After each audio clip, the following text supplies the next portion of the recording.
This could either be the shortest post-game of all time, or it could be like, I'm done. Never. I'm pretty sure I only have a handful of puzzles left in this, unless there's more post-game I'm not aware of.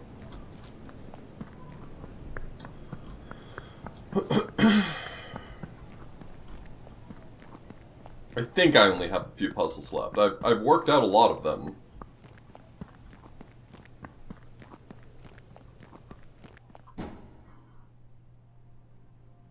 Yeah, I've only got 2 remaining. Oh god, I just remembered that I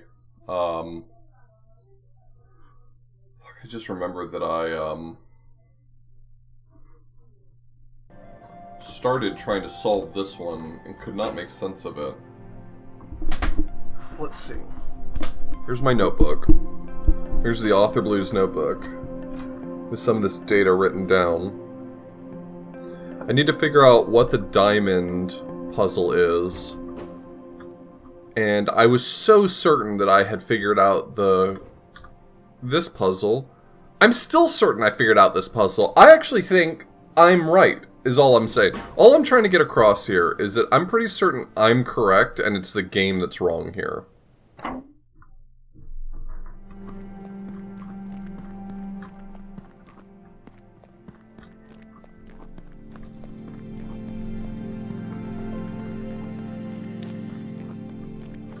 Look at this. Look how this right here has to be this. It has to be the solution.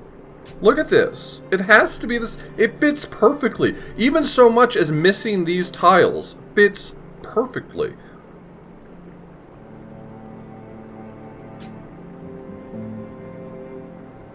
It fits perfectly. I'm a genius. It's the game that I believe to be wrong.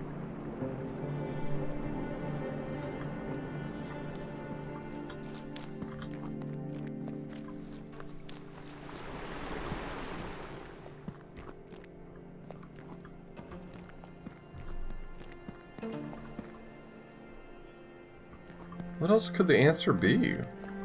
Where else could the answer be?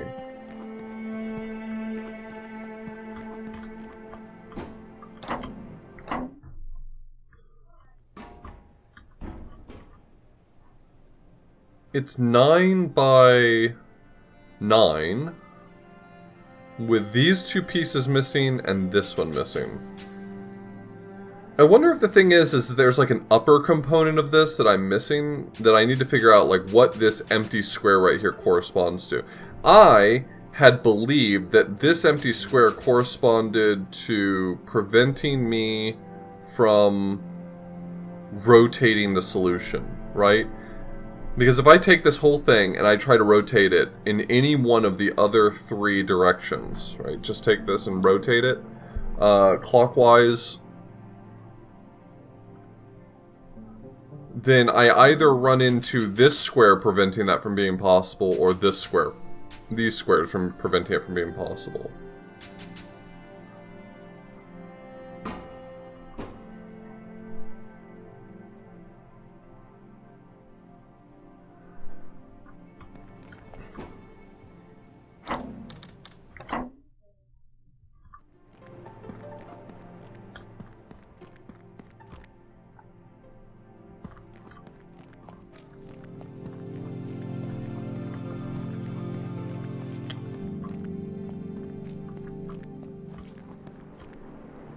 There's obviously these 2...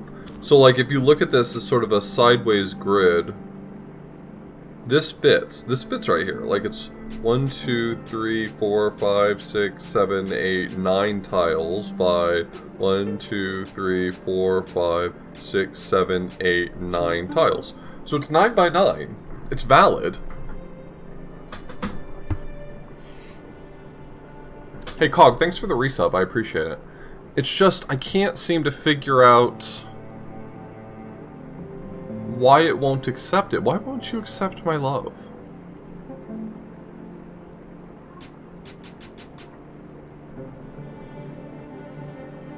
I wonder if there's more to it. You notice how, like, this tile is cut off, like it's cut in half, and this tile is, like, cut in half? Is there something else about this that I'm just, like, not understanding? Maybe there's just more to this than that. Like, maybe I was too quick to assume this was the right answer. Is there any way that I can interpret further information as contributing to the puzzle? It would suggest that up here is more, but I don't see how to interpret it that way.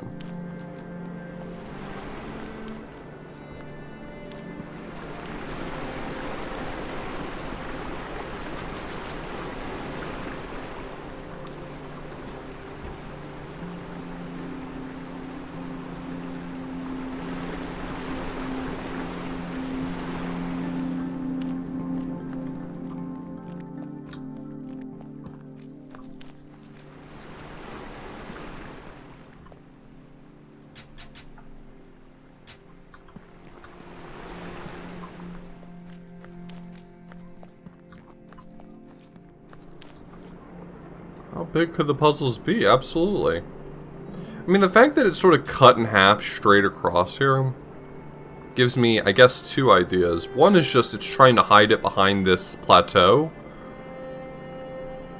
I can kind of see that. That makes sense.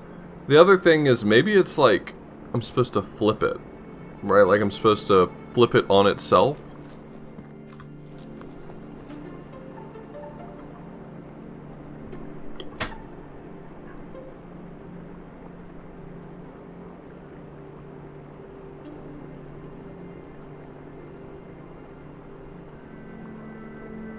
One, two, three. 1, 2. 1, 2, 3. 1, 2 down. Then 1, 2 across. 1, 2 up. Over 1, 2, 3. Over 1, 2, 3. Over 1, 2, 3.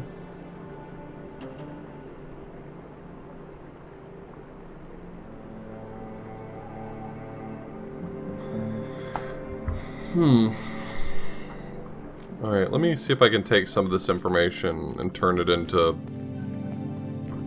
a working solution or something. I don't know what I'm missing here.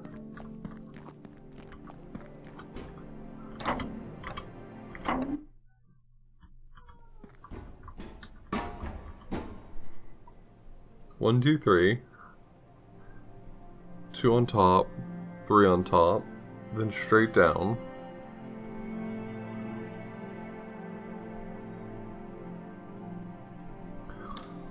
So what if I'm supposed to, like, reflect this on itself? That's kind of a weird solution, but what does that end up looking like?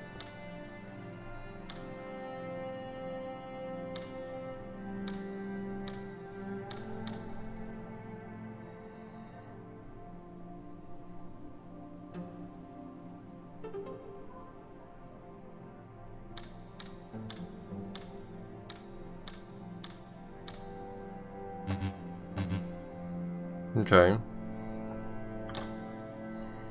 Do I have to demonstrate this by walking it? Like, does the input method matter? Like, do I have to do this? I doubt it, but like...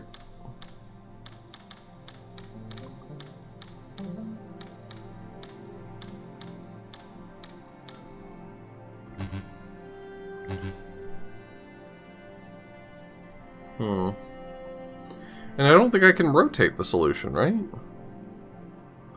Like if I try to input it from the top here.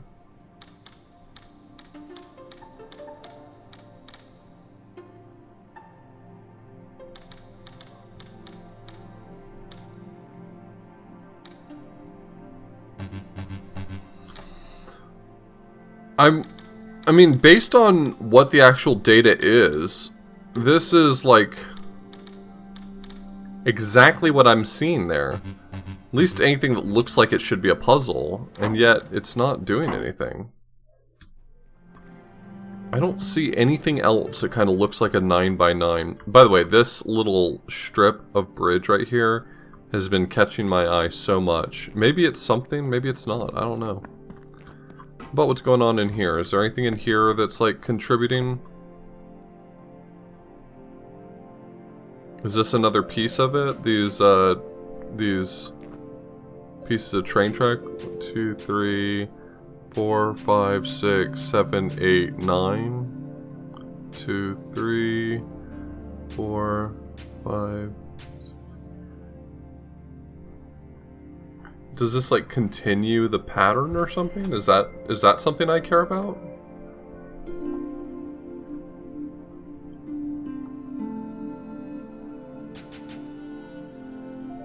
Oh, this could be the other half of it. This could join up, and then it would be like...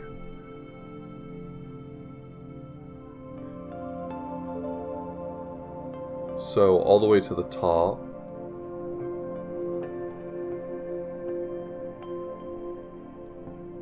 Maybe it's making a little loop.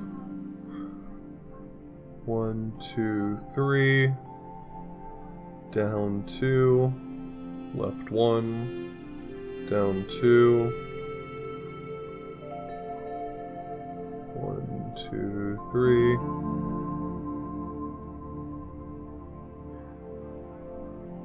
1, 2, 3, 4.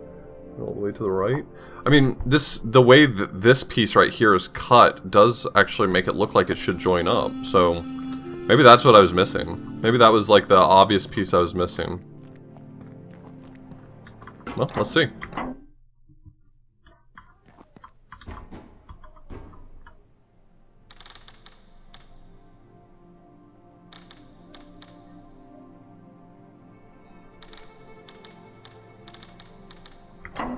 That was the other piece. Okay.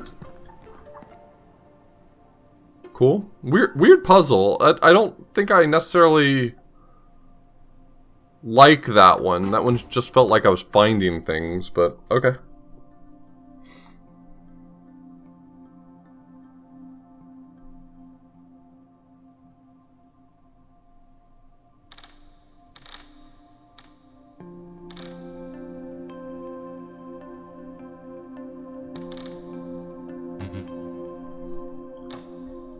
I just have to figure out what's going on with this one. That one still has a lot of... That one has a lot of question marks for me right now, if I'm being honest. So here's where I'm at with this one. This, like, this rail over the water... looks like it's meant to be the 5x6 grid. 5 wide, 6 tall grid that corresponds to the puzzle for this region. And there's some colored diamond signs that would make sense in this context. It's not necessarily obvious to me which cells some of these map to.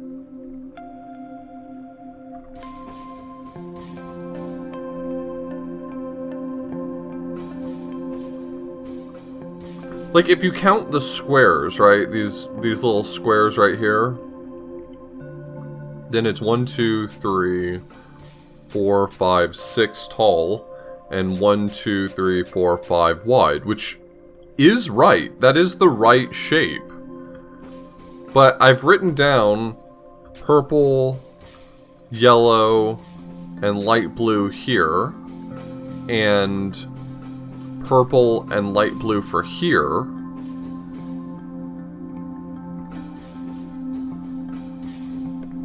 And hold on. And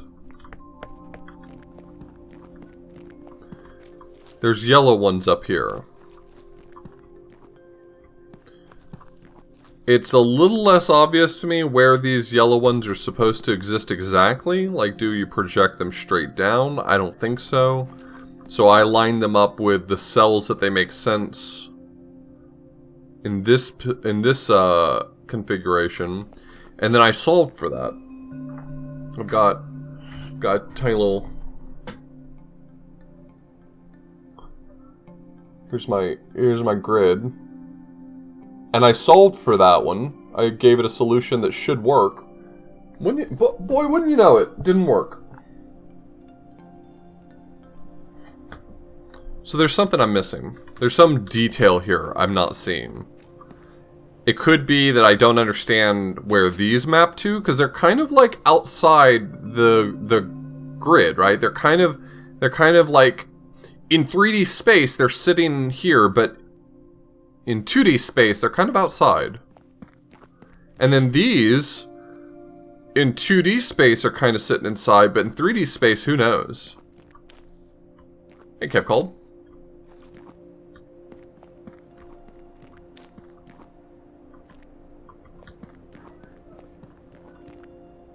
Did I just draw an Amogus? Not intentionally? If I did, it was by coincidence, I assure you.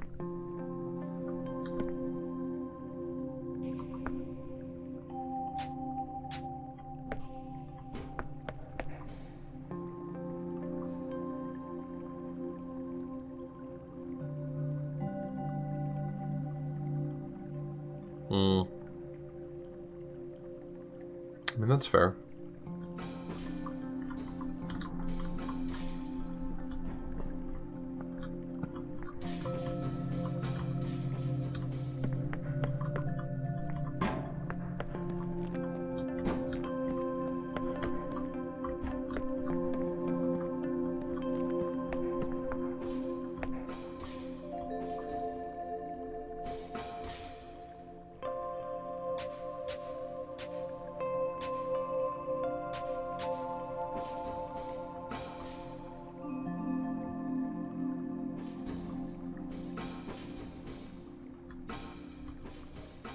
Is there one more symbol I'm just not seeing? Is that what it is?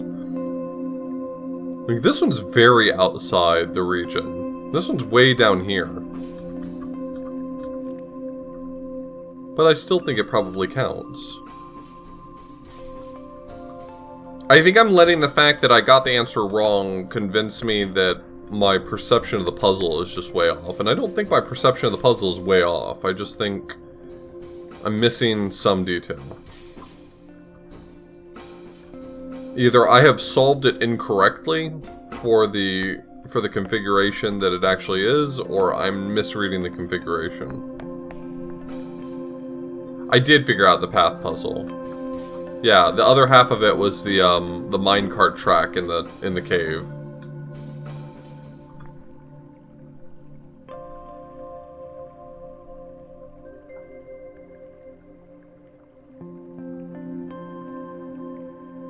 You know my posting in this chat just makes me want to play Outer Wild again. I really enjoyed that game. I wish I could play it again, but not remember any of it.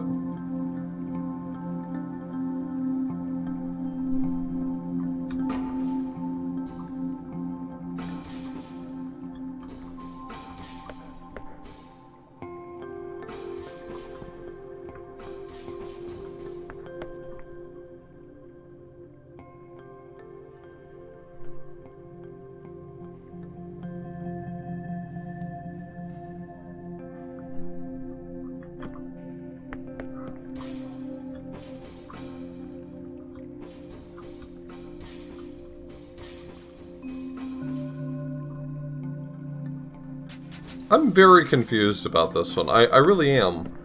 Because I feel like I'm reading the puzzle correctly. I feel like I'm taking in the information presented to me correctly. But it seems too easy with that information, and it's wrong. It's not giving me the right answer when I go to solve it. So it must not be right. Is that just like a red herring? Is that just like you're supposed to look at it and be like, ha ha ha, that's the right answer, and then realize that you were on the wrong track all along?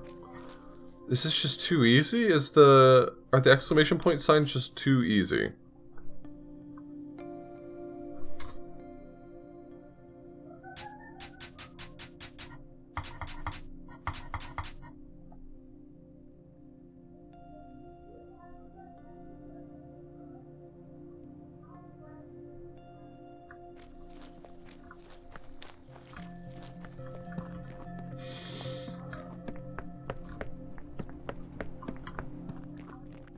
Yeah, I feel like when people told me that I would like Outer Wilds, they really buried the lead on how much I would like Outer Wilds. Like, I feel like it was presented to me like, oh yeah, you should try it, it's a pretty good game. I didn't realize it was going to be like...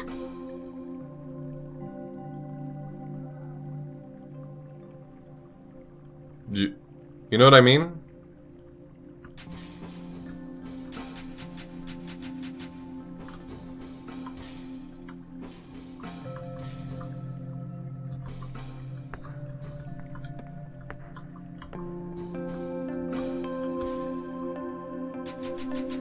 Reveal your secret. Reveal your secrets to me, sign. Give me the juice, sign. Yeah, I don't know that I feel like if I had made Outer Wilds, first off, congratulations, Author Blues, I'm making such a fantastic game. Crushing it out here. I feel like if I had made Outer Wilds, I would not have felt confident producing DLC for it. I would have been like, there's no way that I could match that again. I feel like the DLC definitely doesn't do the same thing that the base game does. Like, I've heard complaints about it that I'm like, yeah, I can kind of understand that. But for me, the DLC, it bangs. Solid follow-up to the game. Well done.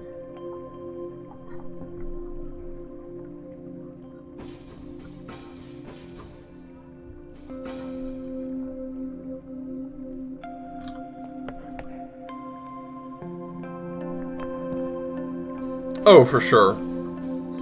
I feel like that's got to be very difficult for them, though, for, like, the devs of that game. I don't know anything about them. I can't even remember right this second the name of the dev team that made Outer Wilds. But here's what I do know is, like, if you make a game like that, I feel like it's got to be hard to follow that up, right? You probably don't want to be the group that makes Outer Wilds over and over, right? You don't want to necessarily just become the Outer Wilds team, but at the same time, like, what are you gonna do next?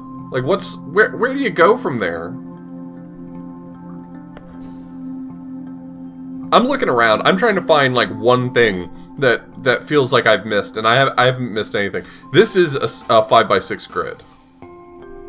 Lucas Pope did. You know what? You're right.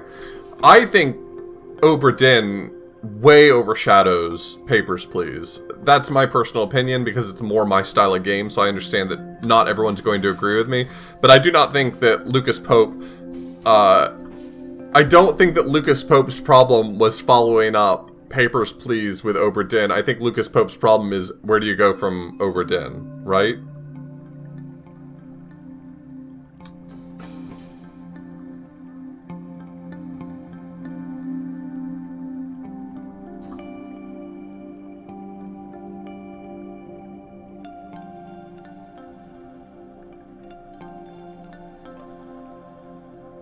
If you haven't played Obra Dinn, I'm gonna tell you right now, you gotta play it.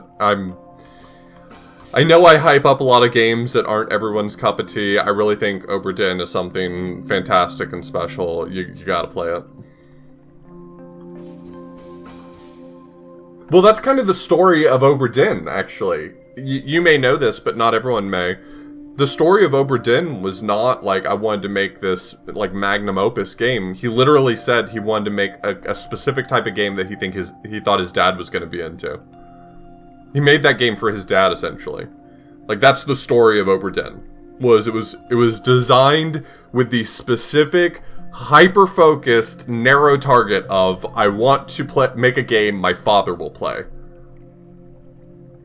I don't think he cared whether or not it was going to be some mega hit, commercially viable product. I mean, I'm sure he desired for it to be successful. No one makes something and says, God, I hope this turns to shit. But, like, I think it speaks to kind of, like, him setting a target for himself and hitting it successfully.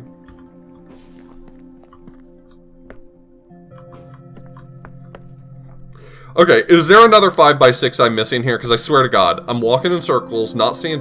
This is, like, offset very slightly right here. This one? This guy right here? Him? Him? Fucked up. Why is this guy slightly lower? Tell me your secrets. Hey, sign. What do you got going on, Did his dad like it? I don't know that part of the story. Grimelius, thank you so much for the resub. I really appreciate it. And Cog, thank you again also for the resub. This puzzle game's super good. This is like, I mean, like ultra post game. I would recommend this game strongly. Very smart puzzle game, very fun to play.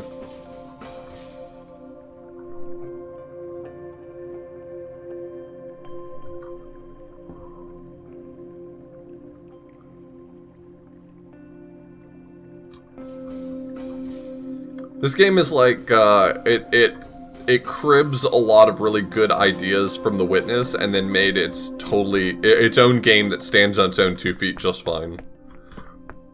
If you had never played The Witness, then this game is still fantastic in its own right. It cribs a lot of, like, the best ideas of The Witness and mixes them with some totally unique stuff that ends up culminating in a really great game.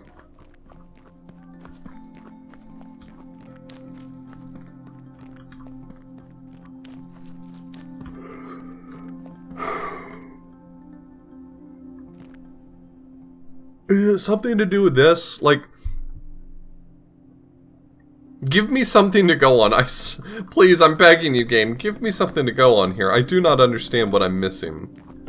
Is it that I'm solving this puzzle wrong? How goes the end game for you? I'm literally on this one right here. This is the only one I have remaining.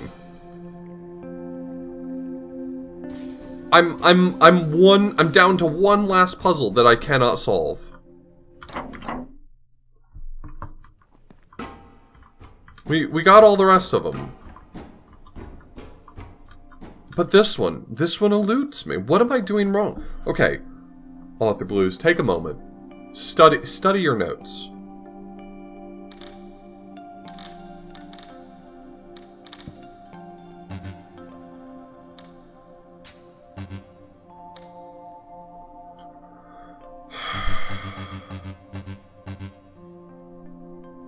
The thing is that if I've interpreted the puzzle constraints correctly, it's too easy. It's way too easy. It's wrong. It's so easy that it might as well be wrong. So then what are the puzzle constraints?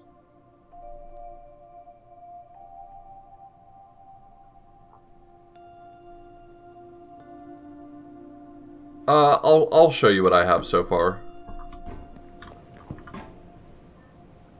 For what it's worth, I'm not looking for assistance, but I'm happy to talk through my thought process here. So I'm looking for a 5x6, which I believe to be this metal grid. Maybe there's more to it that I'm missing. I'm seriously considering that I'm just missing components, significant components. But I think it's the colored diamond signs all around, and there's 3 colored diamond signs overlooking the lake as well, which line up with this row. Or maybe this row. I'm not sure. I think it's this row. And I've written it down in my little notebook. Here it is. You can see it looks really fantastic. But if that's the constraints, this puzzle's far too easy.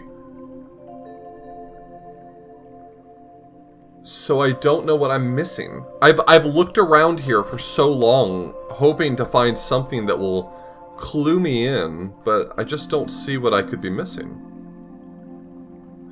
Oh my god, wait, hold on. Wait, okay, I just had a thought. This platform moves to all these locations, right? So based on me walking on this, it decides a location to go to. What if I'm supposed to transpose these onto my notes as well?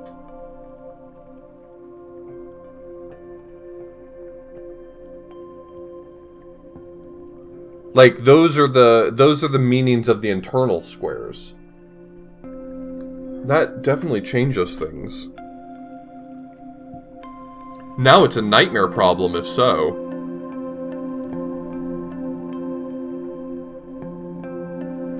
Now it looks more like Now it looks more like this. That's a lot of constraints added.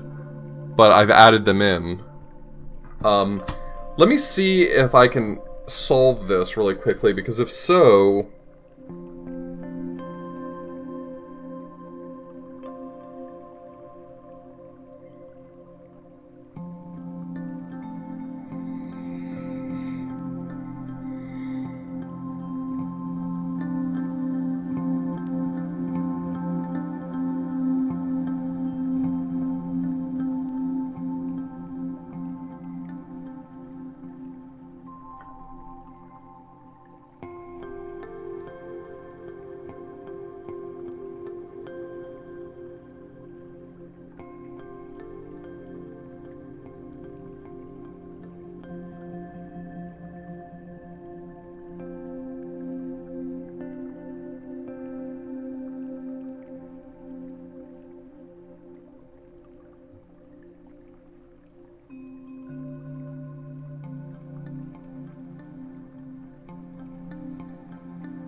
Okay, I have an idea for how to solve this, assuming I'm reading the constraints right.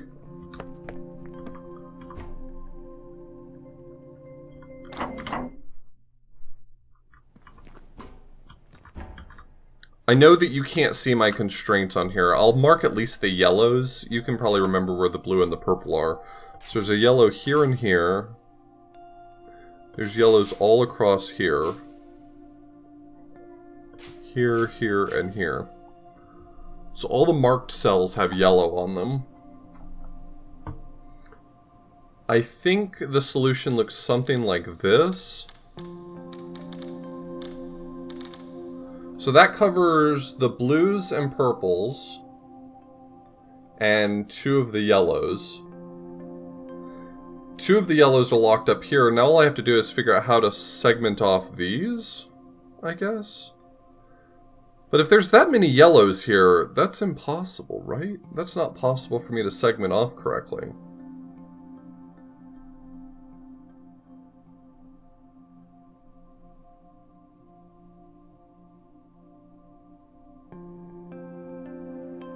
There's 6 in here, which means I need to make a group in the middle that splits it.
I'm worried that I've interpreted the constraints wrong now, because I've got too much.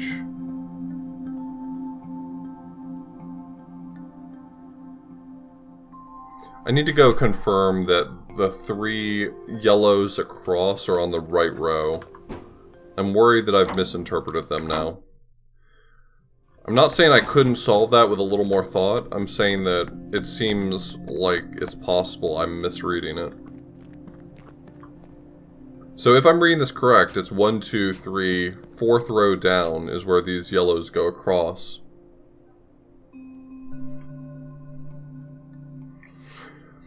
That's what I've written down. And then based on the platform's rules, I have a yellow here and here, a yellow here and here, and a yellow in the row below it here and here. And if I'm not mistaken, just one last check, there is a yellow in the bottommost center. It's the right number of every tile, but it's not obvious how I solve this one. It's very complex.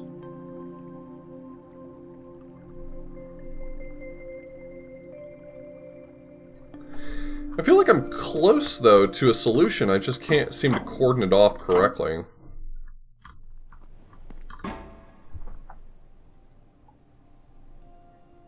So this tile down here and this tile down here need to touch the tiles up here. The question is, do they need to do it in one? I think the answer is yes, because the blue is over here on the left, and the blue is down here on the right. So they would have to cross each other at some point. Meaning, it's one line.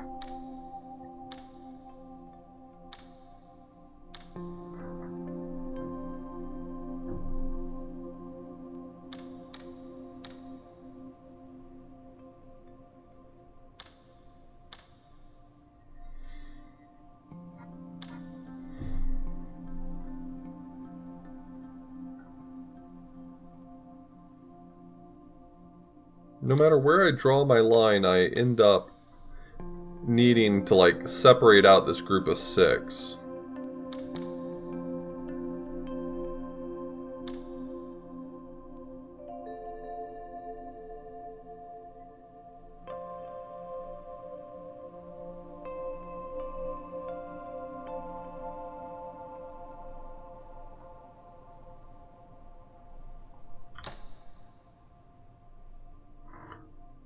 So I need a line that connects these two to these.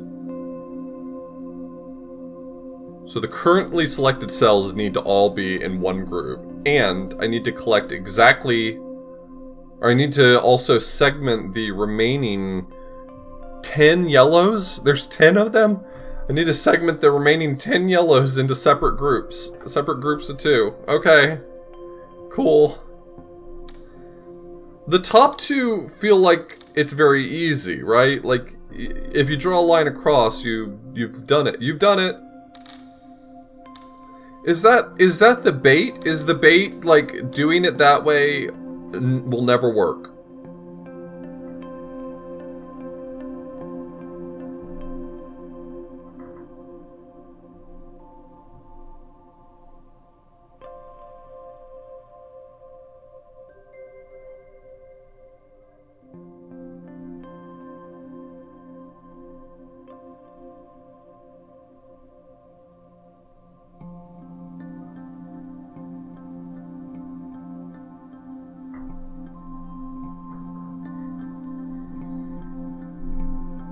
Damn, type 1 in the chat if you love puzzles. Wow, Derek, I didn't know you loved puzzles.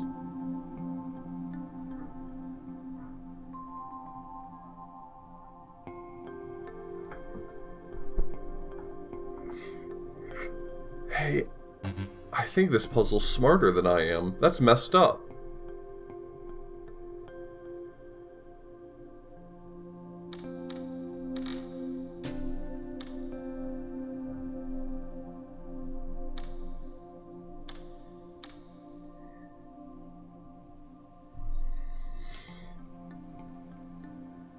I have to click one of the tiles to go up through the center, and I need to join the 2 sides together. So either I'm, like, going up both sides.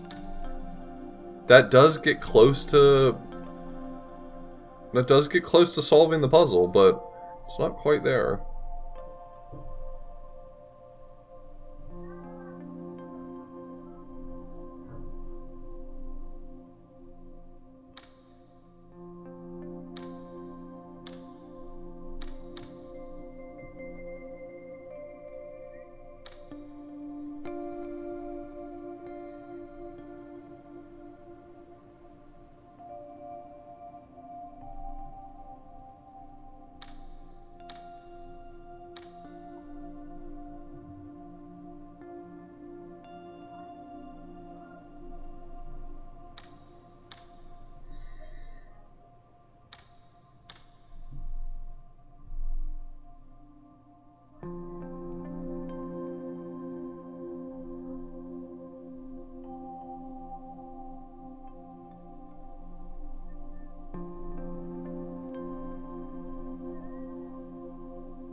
Sorry, I'm just putzing around with this shape right now, seeing if I can make some sense of it.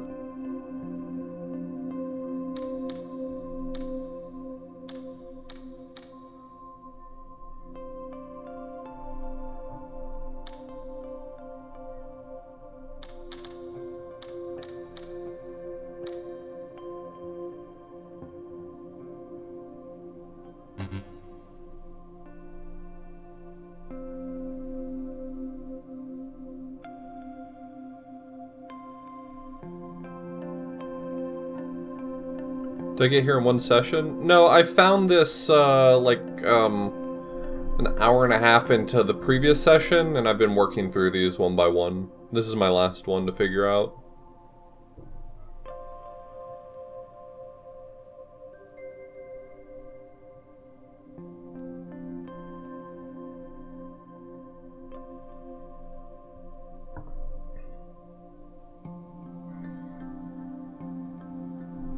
Yeah, this is really cool. It's a bit smart for me, though. As you can see, the game's kicking my ass a little bit.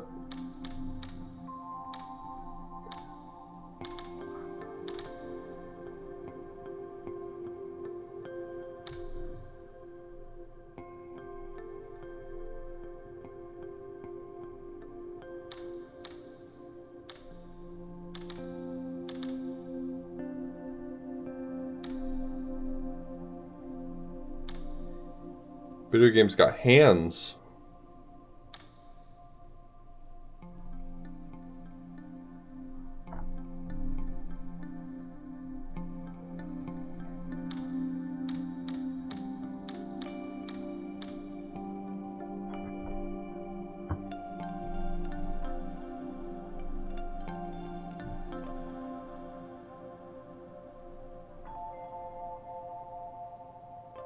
The tree one was very interesting.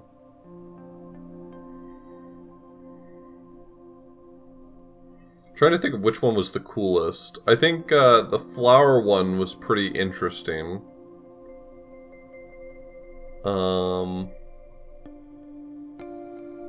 This one, whatever you call this one was pretty interesting. I liked this one a lot. I already had an idea that this was a puzzle when I saw it out in the real world. I was pretty sure this was a puzzle when I saw it out in the real world. Though this took me a little bit of figuring out to make sense of. And the binary one I was pretty happy with too. The exclusive war puzzle.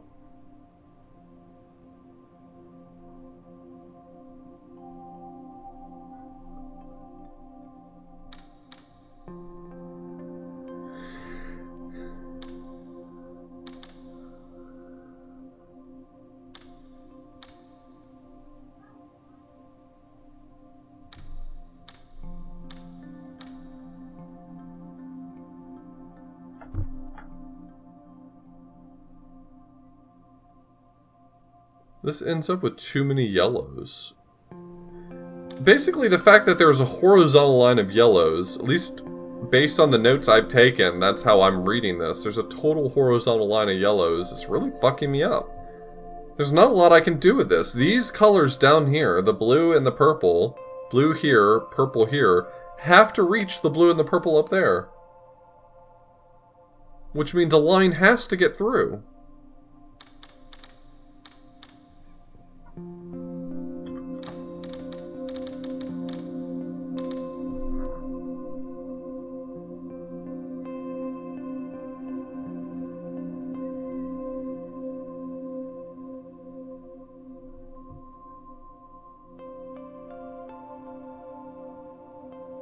I think the puzzles that I found the coolest were the puzzles that were in the void space right before credits. The ones where you had to construct the puzzle based on already existing on and off tiles. Those were my favorite. Those were extremely cool.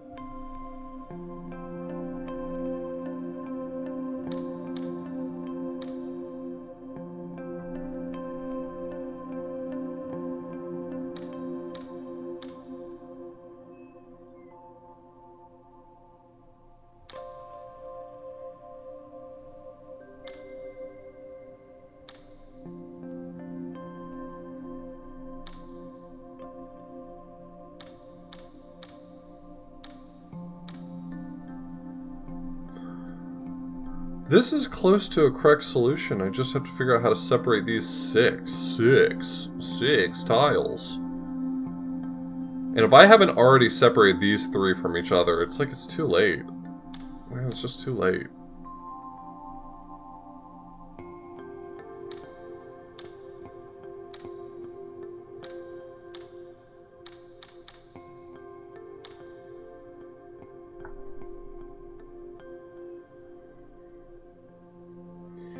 Am I misreading where the blue and the purple signs take place? Is that what it is? Because, like, based on my understanding of where the blue and the purple are, you can't get to... You can't... I have to go back and look at it again. I'm reading this as saying that the blue and the purple are in the bottom cells of this grid. Maybe that's not right. Maybe that's not right? Like, here's the 5x6. I've added purple, yellow, and blue. Yellow, yellow, and yellow. And then blue and purple?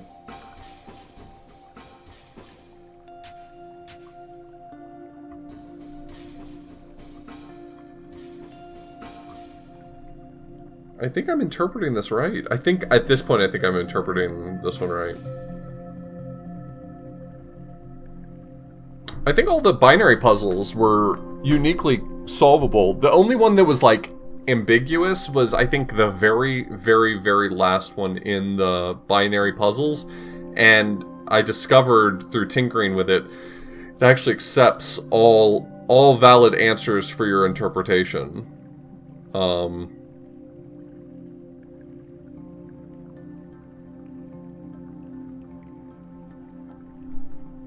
If there was a detail I missed that did make them ambiguous or something, then that's my bad.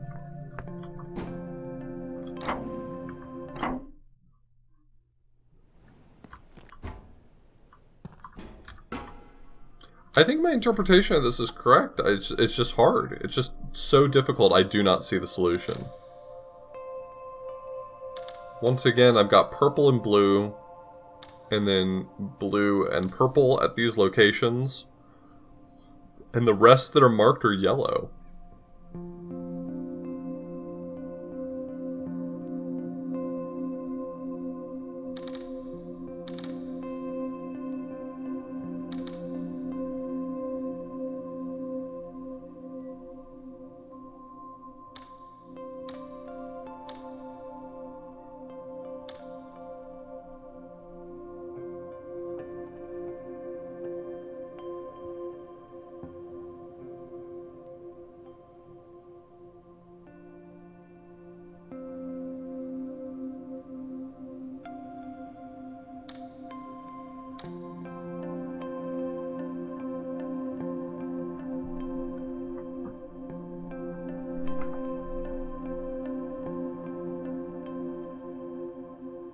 I'm pretty sure the logic for all the binary ones were just multi-bit exclusive ORs,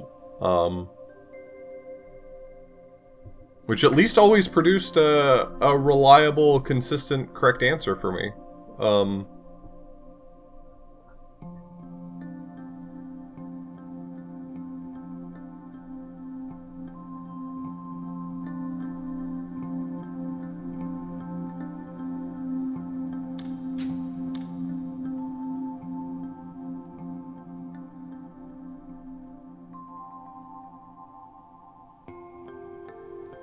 Yeah, that's the one I was talking about. The very last puzzle, the graveyard. When I was first trying to solve it, I was like, well, that's annoying. I don't know how to interpret this one. Then I realized it accepted basically all correct answers, so...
I keep ending up in this scenario where I've got like 6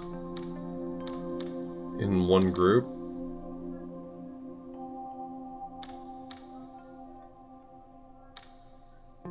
Could do something like this, but I'm not sure how to make this one work either.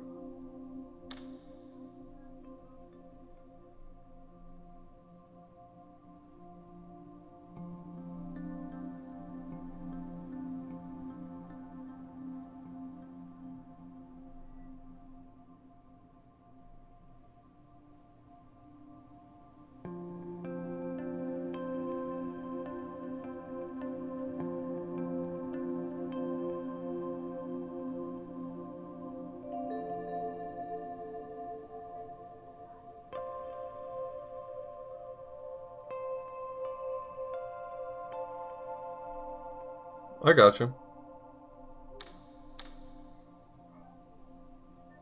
We can look at them in a bit. My interpretation of them was that they were more or less unambiguous, and in the cases where there was any ambiguity possible, they accounted for it by accepting any interpretation. But I also understand and kind of agree with when you have ambiguity in puzzles, like, that usually ends up being a red flag to me to, like, stop. I don't understand something.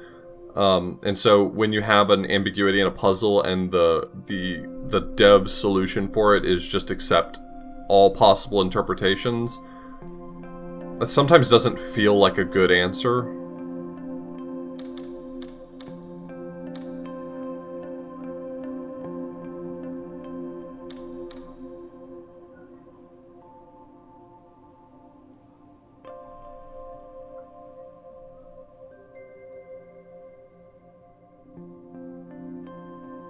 Hello, Gilder.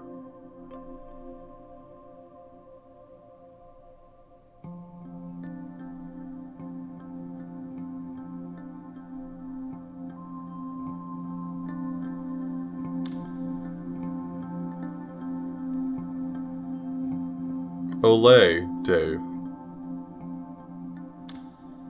I'm so close. I know I'm close. I know I'm on the right track, kinda.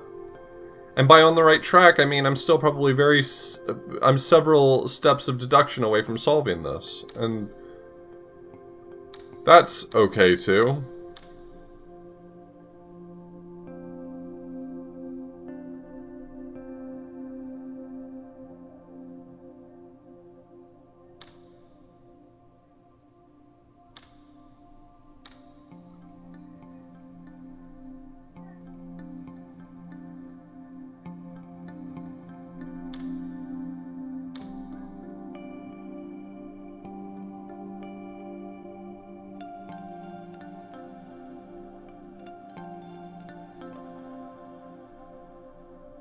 How is Puzz? I mean, I don't know what other secrets this game contains, but I haven't discovered more secrets, so I'm inclined to think this is the very last puzzle I will ever have to solve in this game. I don't mean that I'm not enjoying it, I just mean that, like, I'm so close I can taste it, and the fact that I cannot figure out this puzzle is driving me nuts.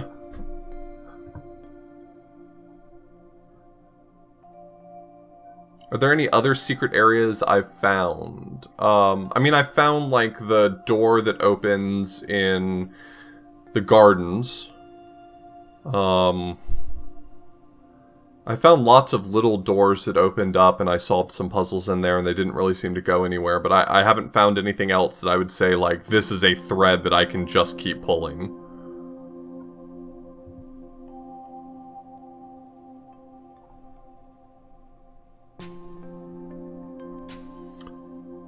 I think that's probably the best way to put it, Hempuli. I think it's dangerous when you have puzzles that don't have, like, an obvious tutorialization, which is what I mean when I keep referring to this as, like, cribbing things from The Witness. One of the big things it cribbed is, like, don't give a tutorial, don't teach the player, show the player some examples and let them deduce the rules themselves. And I think one of the downsides of having a puzzle that's, like, open to interpretation, that will accept multiple solutions based on your interpretation, is that, like, that works well for a game where the puzzle rules have been explained to you very clearly, and you look at a puzzle and you say, oh, maybe there's like some ambiguity here. You would say, oh, well, I mean, I can try any of those solutions and it works. But for a game where the tutorial is the demonstration, those sorts of things are usually ways to indicate to the player that your understanding is flawed. And so I think it hits like a bad feedback loop. But I also, it didn't bother me all that much because I was confident that I had learned the rule effectively enough that I knew it. So,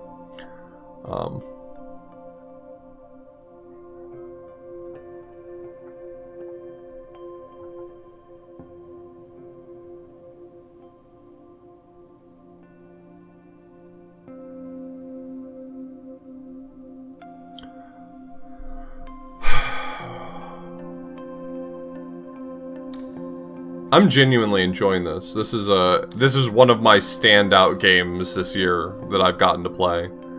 I'm really glad that I got an opportunity to play it. Very, very pleased with how good this has been.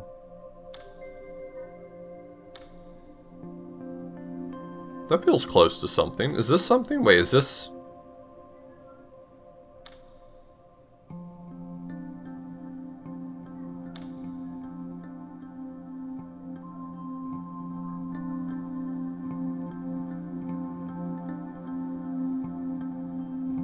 This has too many...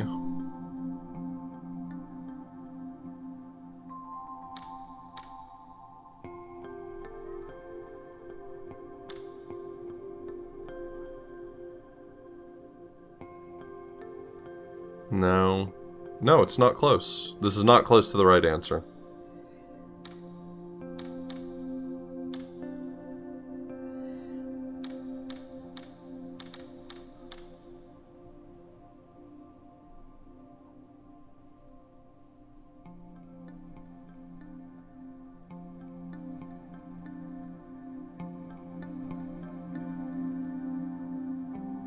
If, I mean, you know, once I solve this, if I go hunting and there's more stuff, I may just ask to be pointed toward it. But for right now, like, I have been operating under the expectation that these are the last puzzles. And if there's more that I'm missing, then we'll find them.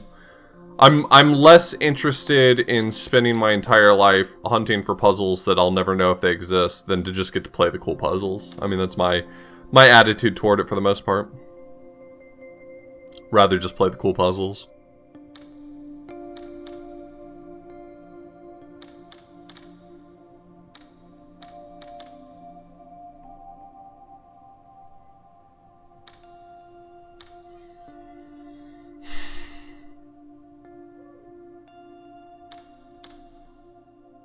Ah, so we're back here again.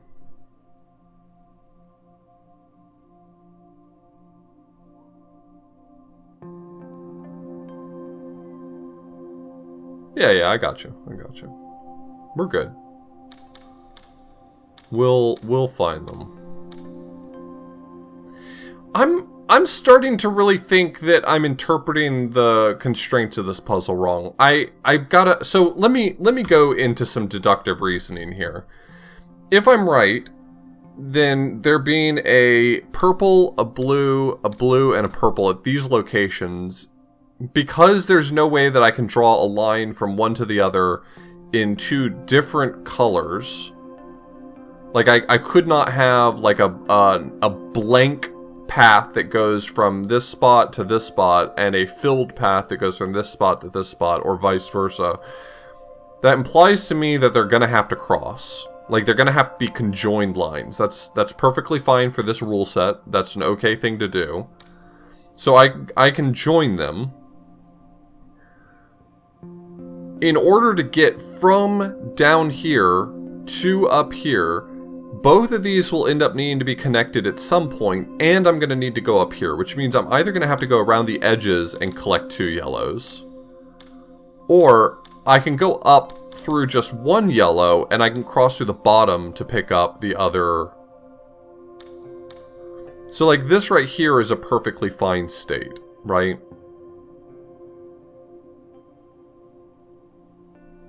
And the question is, how do I then take the remaining yellows and partition them? That's the final mystery. If I just make an E, as the case may be in this one.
Oh hey, welcome back to here again. Man, I'm finding myself in all the familiar places.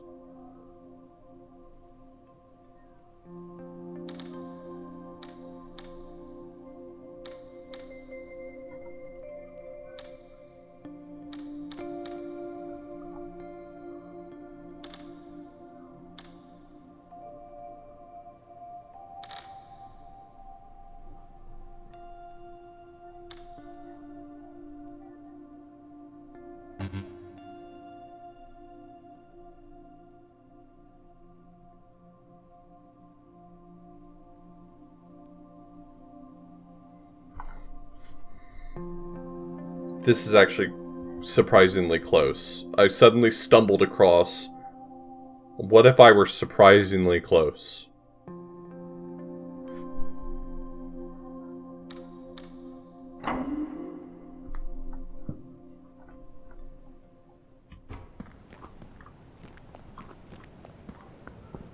Turns out, it was surprisingly close.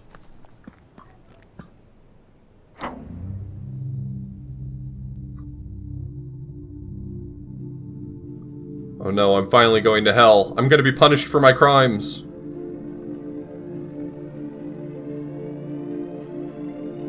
Fuck, this is what happens when you puzz too hard.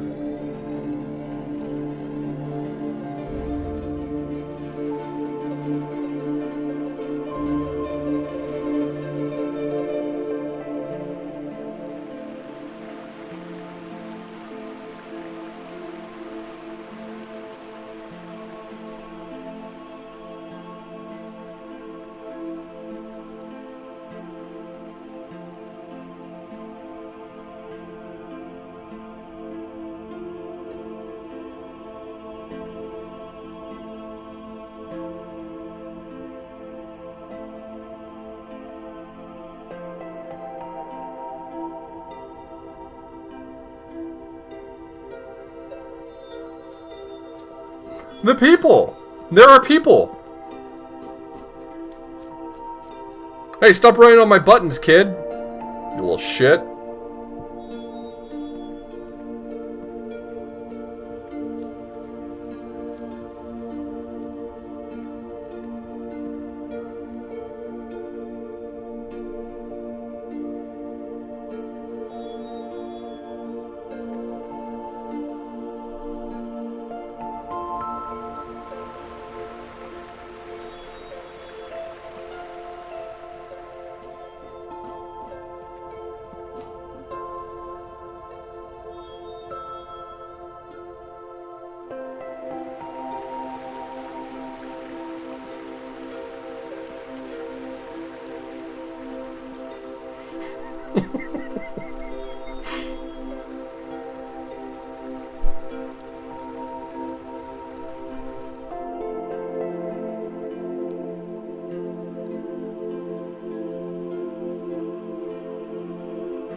Whoa, is this guy walking across the longest... No, he didn't walk across the longest path. Never mind.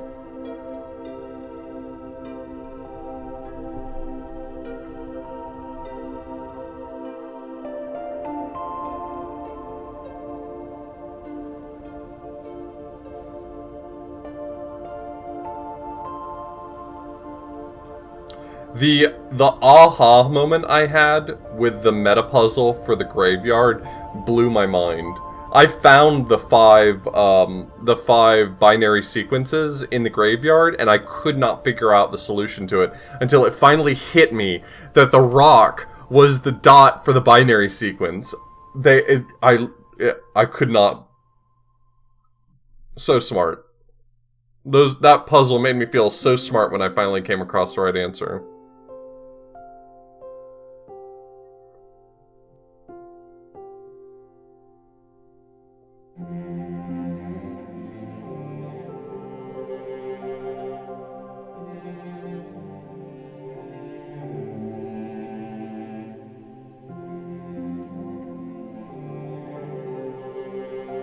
Well, I'll wander around, and if you see something, like, just really sticking out that I missed, I mean, I guess you can shout out to me.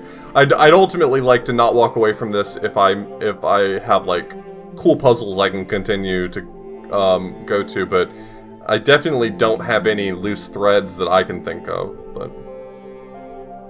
There is a remaining secret area?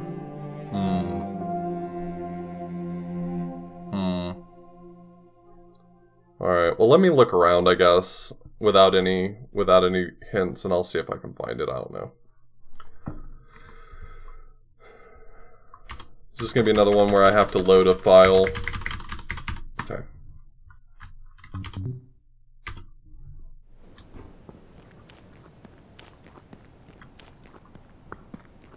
Something subtle, huh?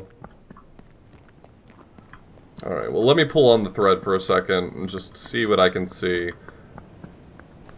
At the very least, if I can identify any location where it's like, you know...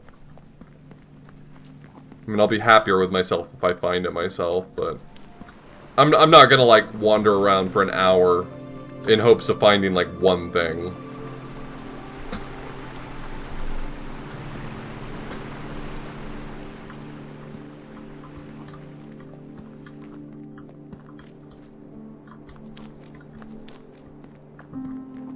So one place where I do think that there may have been something that I missed was down here. It's not clear to me what purpose this tunnel really serves, to be honest. I can see this shortcut that leads over to the mill, but like this path right here is just nothing for me.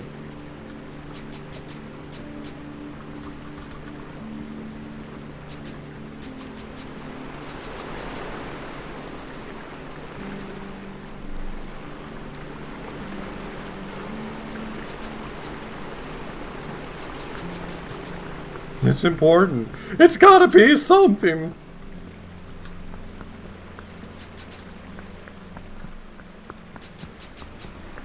It's like, aside from the fact that it... First off, I think that the waterfall here is a way bigger clue, right? Like, you're not gonna not realize there's a path there. So if the argument is that this path right here...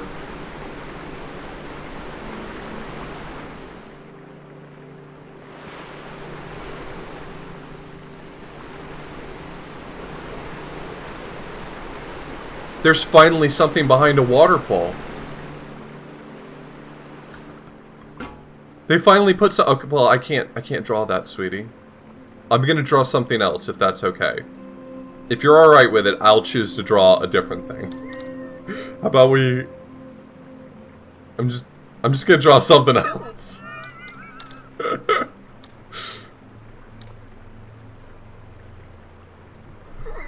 Bail! Quick! Put the waterfall back.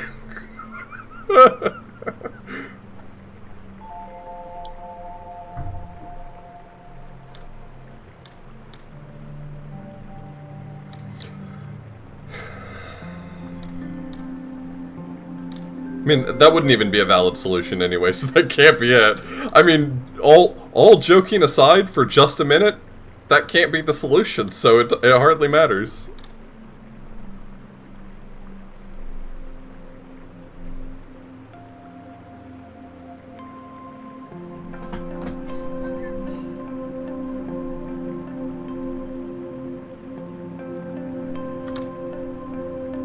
Yeah, I mean, we are all welcome to have the discussion about whether or not this symbol is inherently bad and or can be reclaimed, but it's unimportant. What matters is that it produces a visceral reaction in current era. 1, 2, 3, 4, 9, 4, 9, 6, that's 10.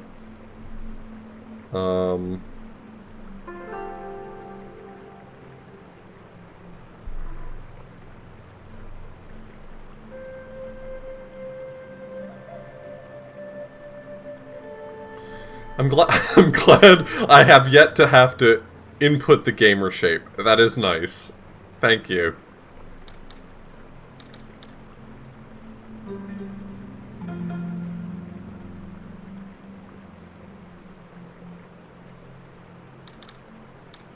This one's really interesting. Oh, you know what? I'm really, like, locking myself into the thought process that these shapes have to connect, and they do not have to, so... Let me unlock my brain for a second.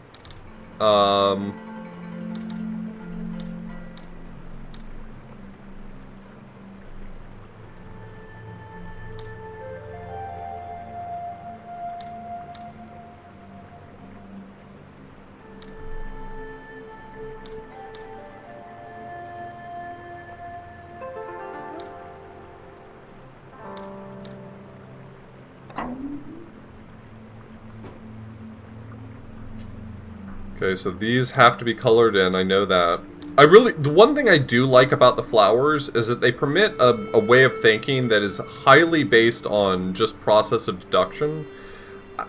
I think there's an argument to be made that, like, process of deduction as a form of puzzle solving can be less satisfying in some ways, but I really enjoy it, so...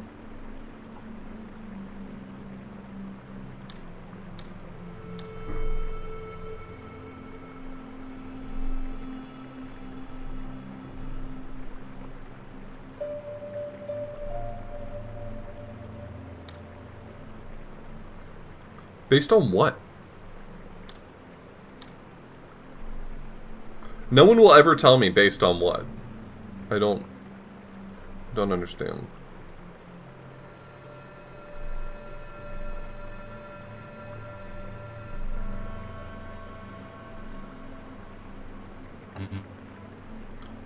You know what? I don't hate that this one isn't going to flash which ones are wrong at me. I respect that. I respect the hustle.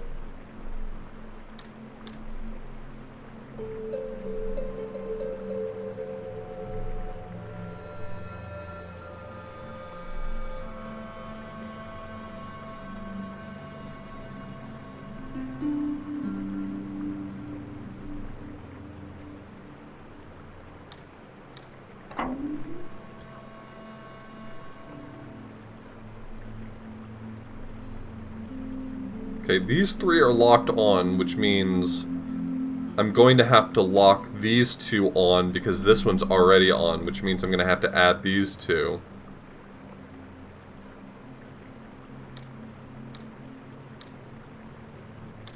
The one thing that I do like about the anchored shape puzzles is they kind of promote this very interesting sort of like, oh, I'm going to add one here, which means I got to add one here. Which I just don't feel like you get with very many puzzle types.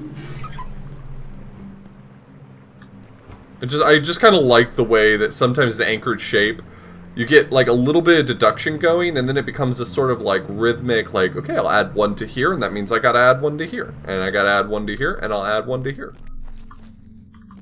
Ooh. New warp just dropped?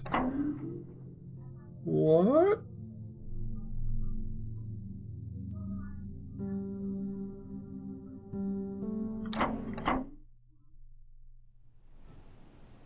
It doesn't even show up on my map? Are you kidding me? It's kind of funny. It's underground. It's so underground.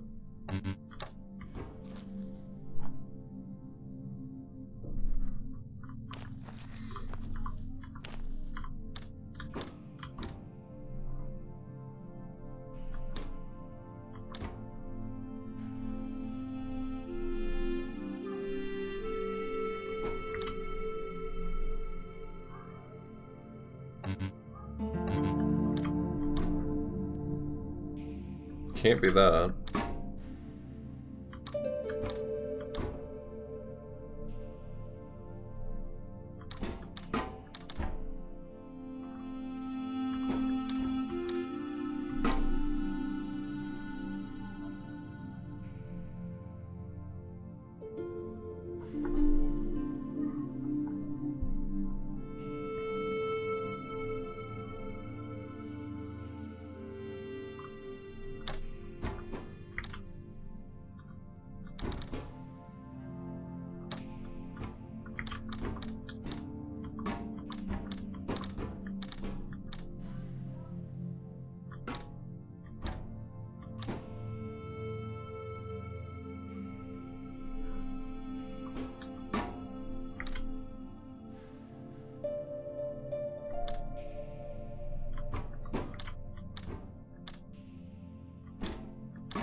I know which ones are wrong.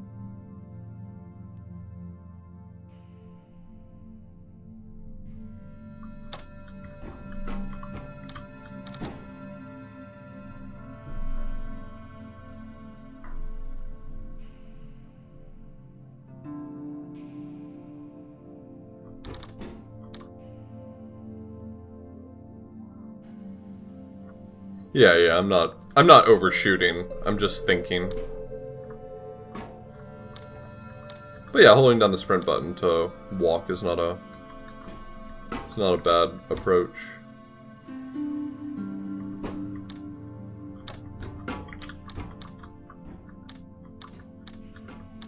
Yeah, maybe for these I should do that. That does feel a little less... feel better.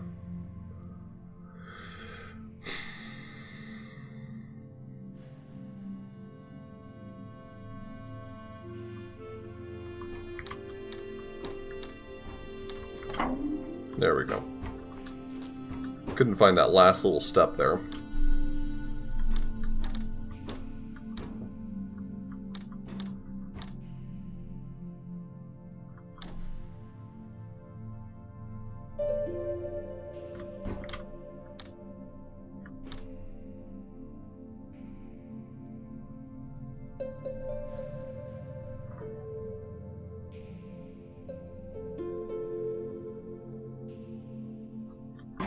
Okay, so I do have a little bit of deductive reasoning here. If these two have to be the same color...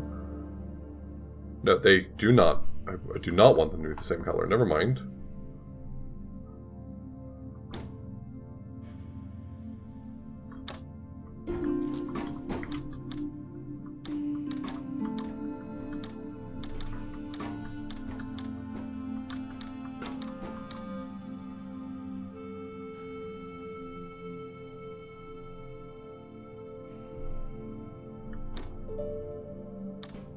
This is almost correct, except for this guy's not handled. Oh, and that one's not happy either. Shit.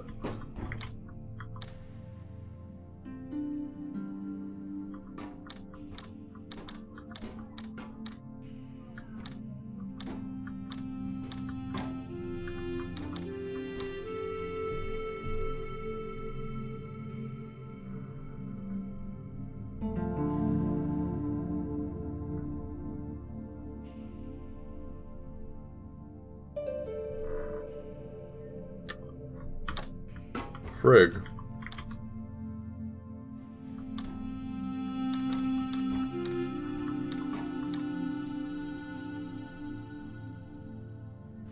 Stopping on this tile would work for me if I can find a solution that does that.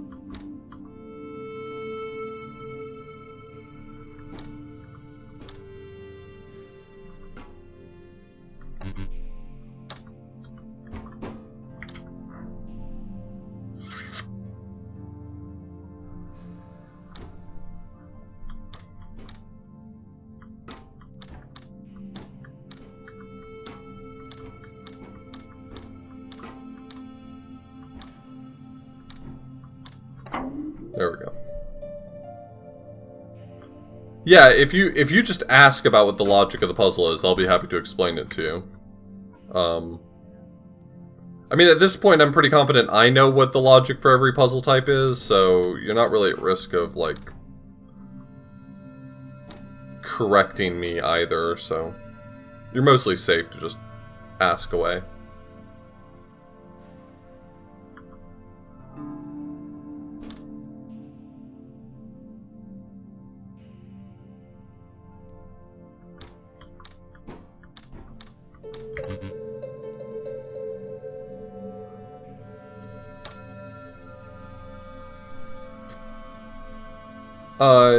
So just count the yellow petals. The only operative thing on these puzzles is count the yellow petals.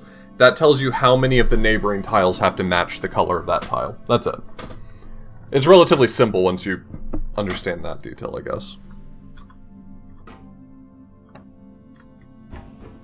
Why is this one surrounded in red and all the others are surrounded in white? What's that supposed to mean, game?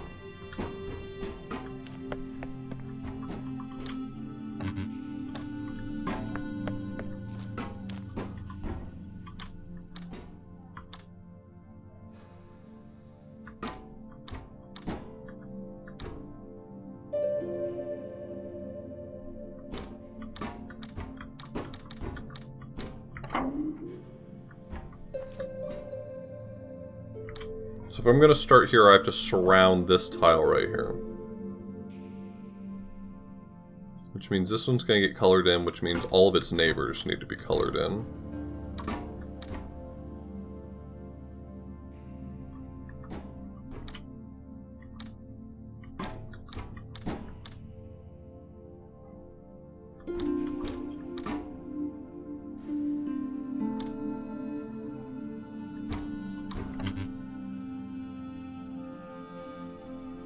Oh, I did this one backwards. I gave it 3 when it should have been 1.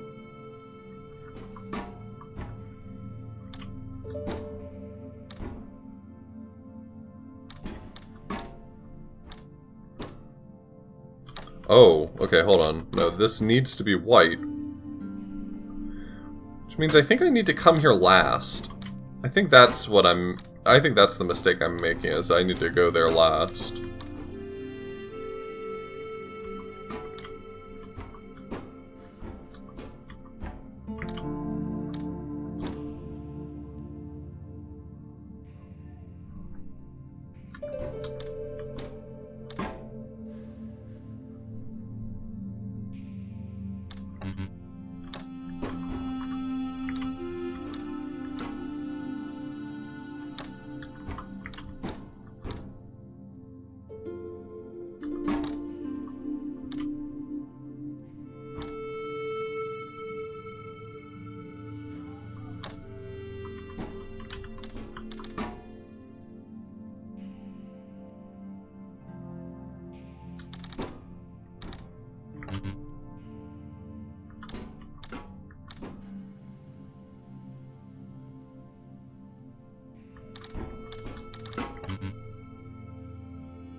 This one needs to be a different color than the one below it.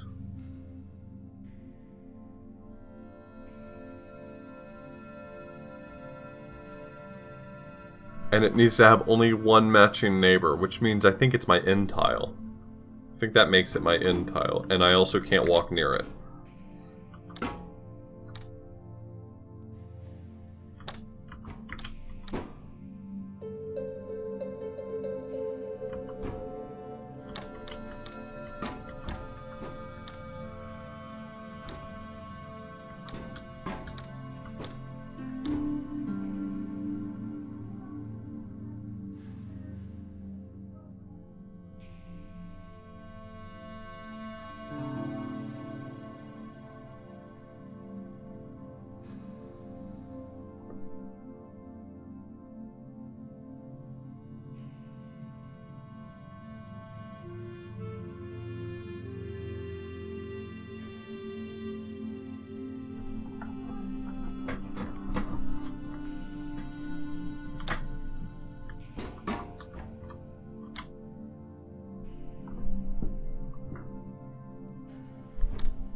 This one will have to be colored in.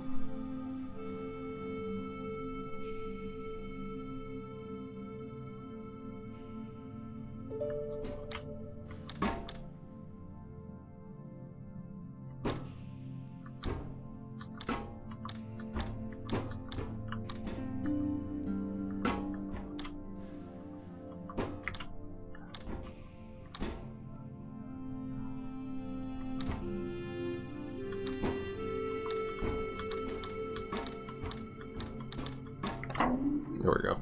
I was missing a little piece of the loop there that fixed my problem. Alright, this is a subtraction dot, which means that this one is going to have to match with the other two dots. There's just no other option here.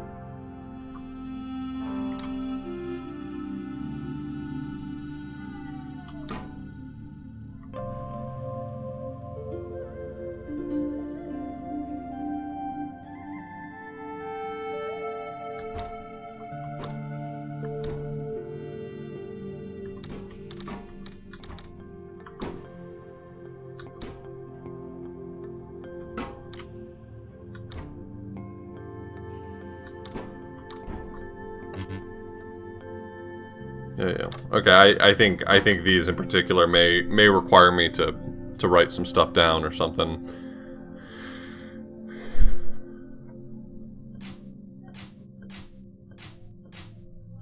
Does this give me anything?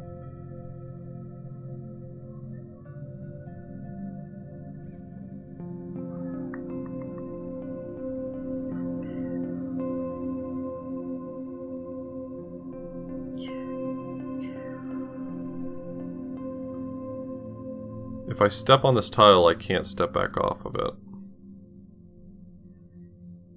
So I need to draw around it in such a way that I leave this hole here. Which means that this shape right here is appearing right here. I think I'll do myself the most favors if I articulate what the green shape looks like. And I think it looks like this. My thinking about it will expand as I continue working it out, but I think it's that. So I go down and across here. I can draw a box around that, that's okay. If I draw a box around that like that, I'm not coming back, so I think it's more like down and through here. Around and up.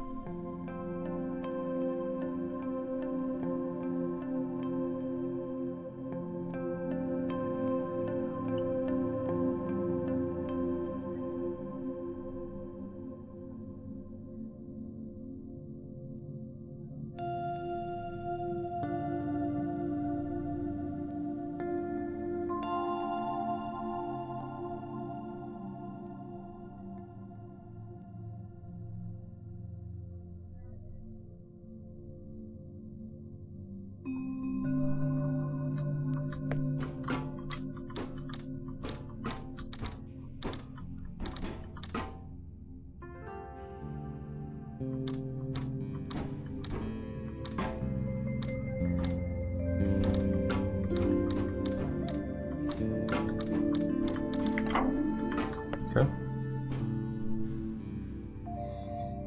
Let's just assume this is the shape here, maybe? Maybe it's something like this.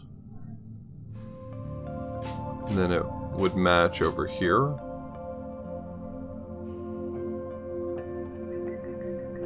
Yeah, I think this one's easy once I drew it like that. Okay.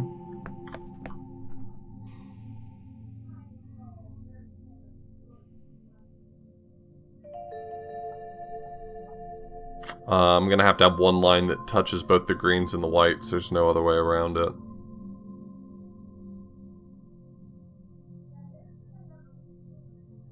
It's gonna have to incorporate this, so that's in it.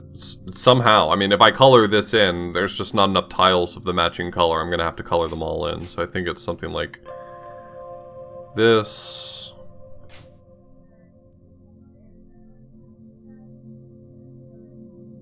Actually, I can come back this way, and that might be more efficient. So if I go across here...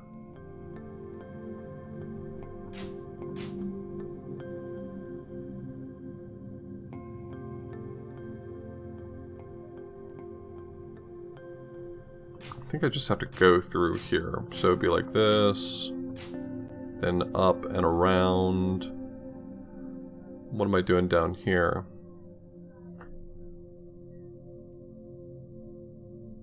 Can't go straight through this one or won't be satisfied. So I think I have to go down and...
A lot of puzzle. Wow, there's just, I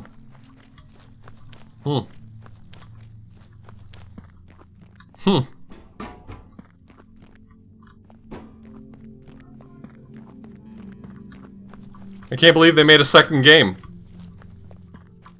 Oh, they're kissing. Oh my god! There's a face here and a face here, and then there's two faces here, and they're kissing. They love each other.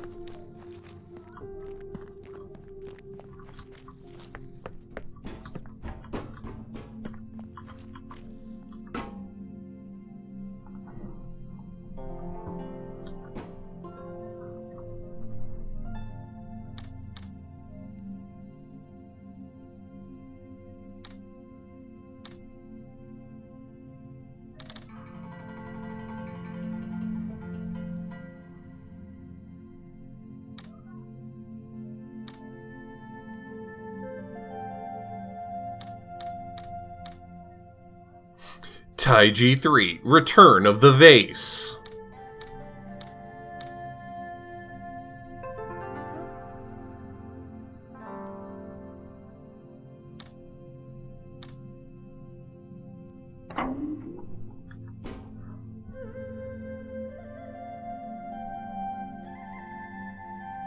Smooch Rocks, aka Smocks.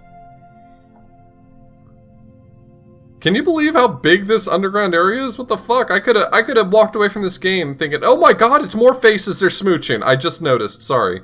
What was I talking about?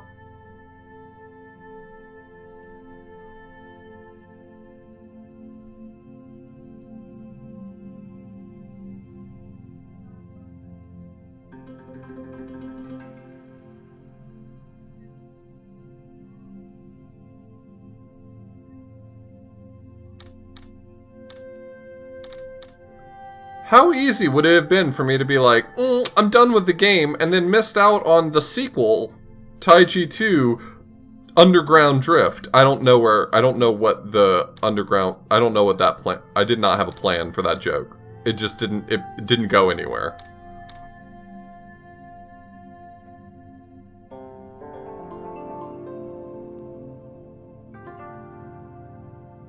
I asked earlier, and someone said that there was, and now I just want the answer. I don't care if it's like a mild spoiler or something. How do I find out how many panels I've done in this game, or how many puzzles I've solved? Like, how do I find out that information?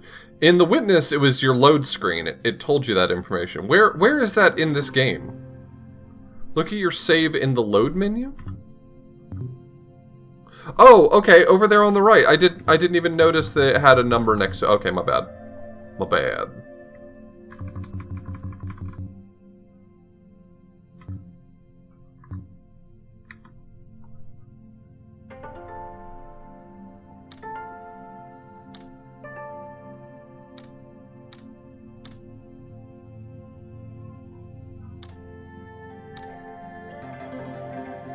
I've puzzed so many times, that doesn't feel good. I had a bad mouthfeel.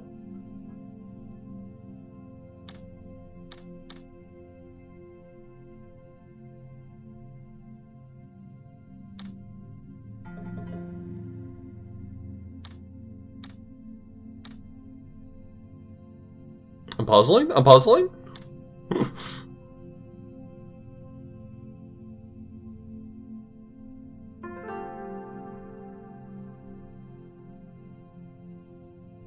Can't wait to find out when that joke actually gets old, because it's not yet.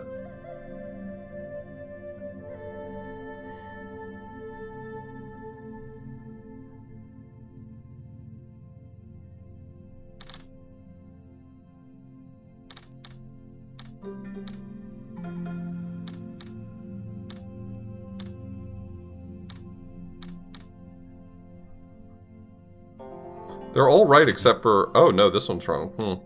Okay, they're all right except for this one right here. Figured it out. I'm a genius.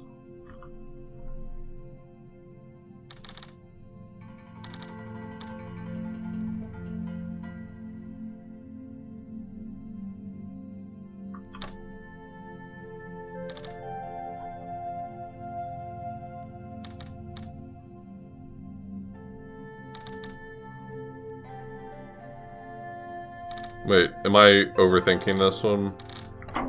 Okay, I was just gonna overthink that one, wasn't I?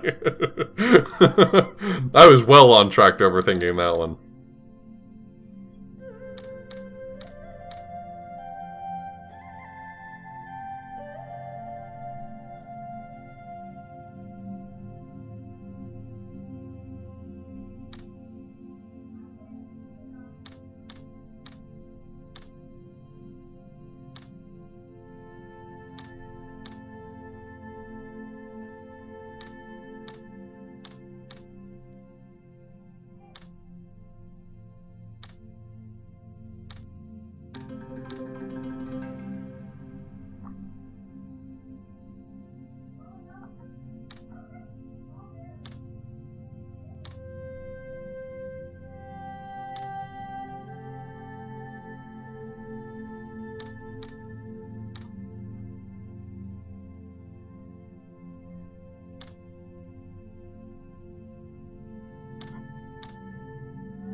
Oh, this is gonna be a fidgety one. I'm feeling it right now. I'm feeling the fidgety.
There's only one. Yeah, it's that one. It's not handled yet.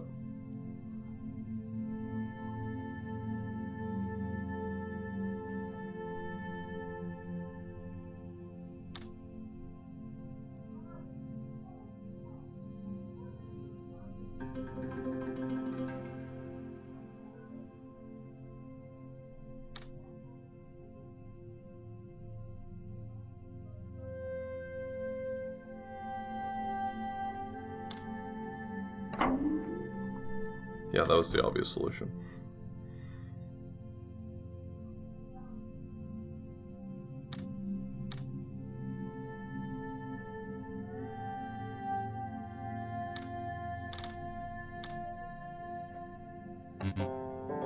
Oh, is that not right? 1, 2, 1, 2, 1, 2. 1, 2. Oh, I have one too many, okay.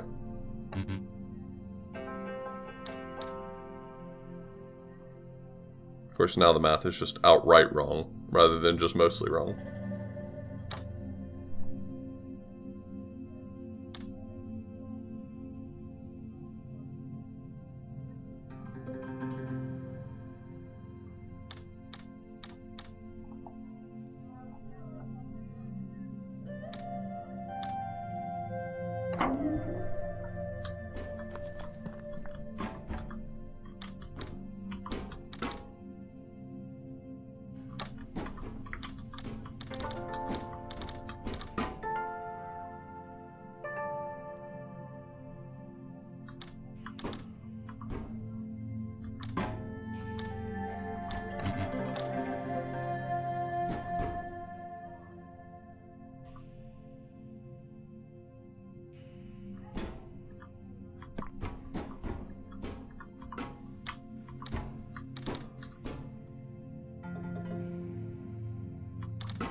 Okay, I now understand why this puzzle is challenging. I get it now.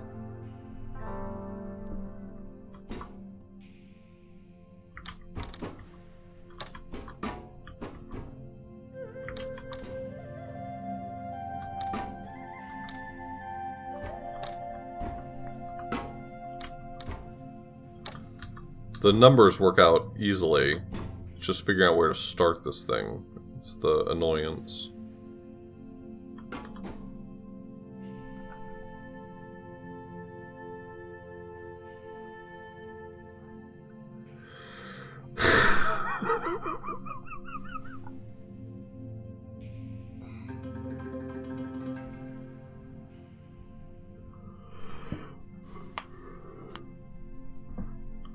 I can't believe there was a whole second game under this game. I can't get over that. I really wish I could move on, but I'm kind of stuck on the idea that they just hid a second game underneath the game.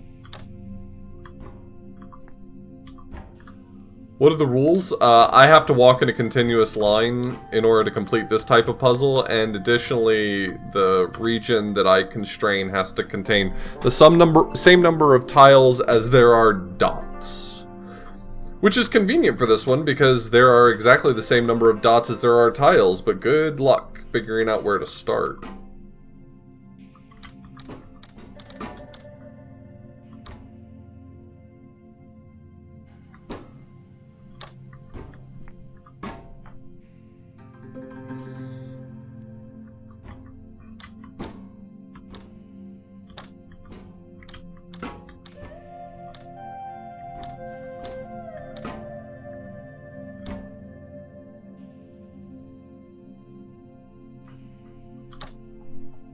Oh, this one right here is Baja blasting my brain out of my fucking skull.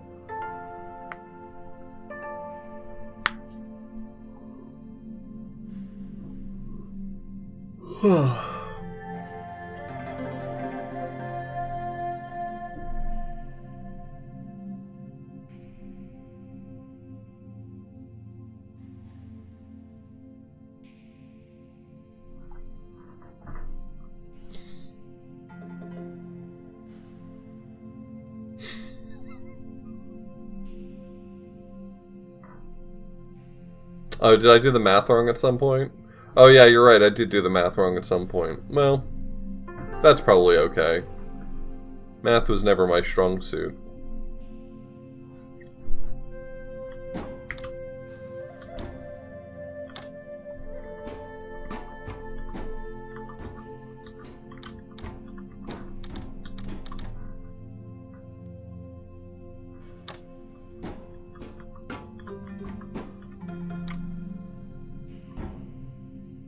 So what you're saying, Hempuli, is that you don't want to get Baja blasted?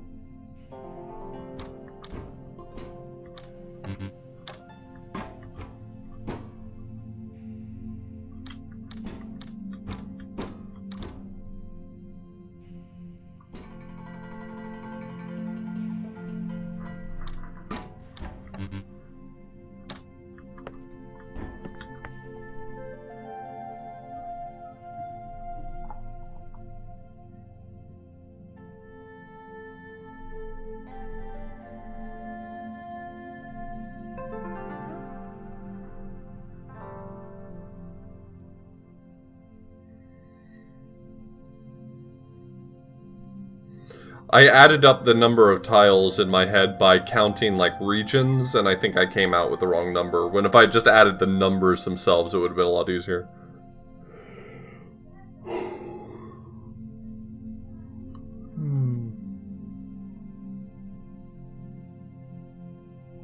Yeah, I think that'll work.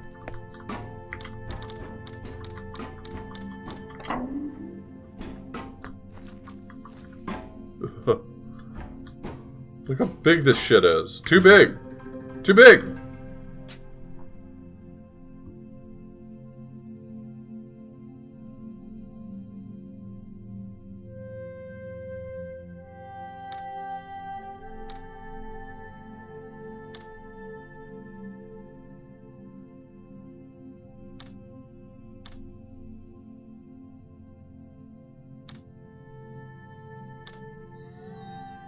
Sorry, this puzzle only comes in grande size.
Hey, I just want to put out there that I think this puzzle's fucked up. And I'm adding the dev directly with that. I think this puzzle's fucked up.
Hmm.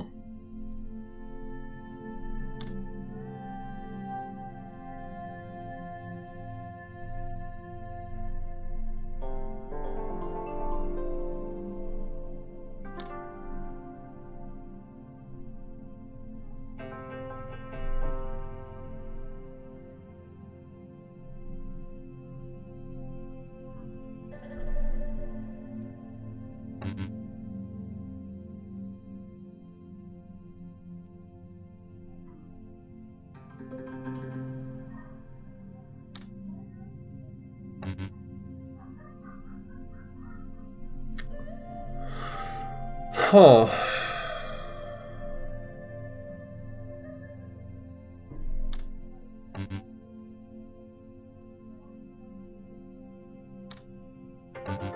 There we go. Now it's just this one that I have to resolve and then I'm good.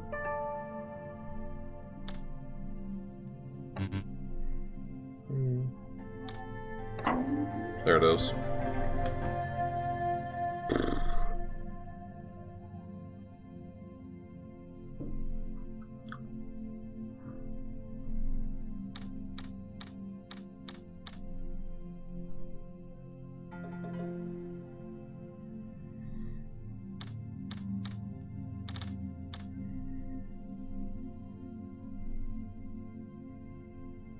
Nine minus 4 is 5.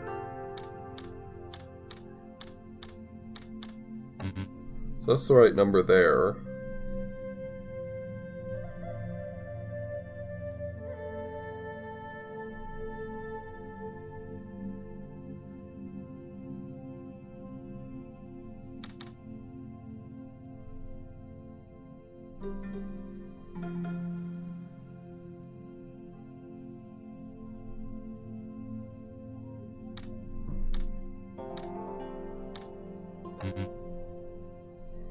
Two, 4.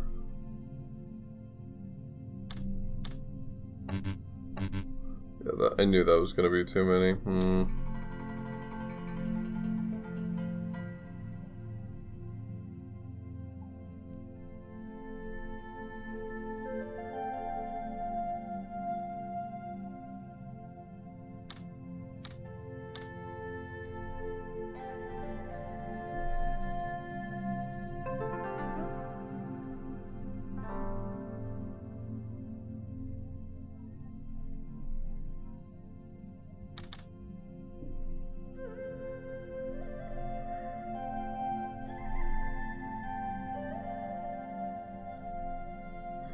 15.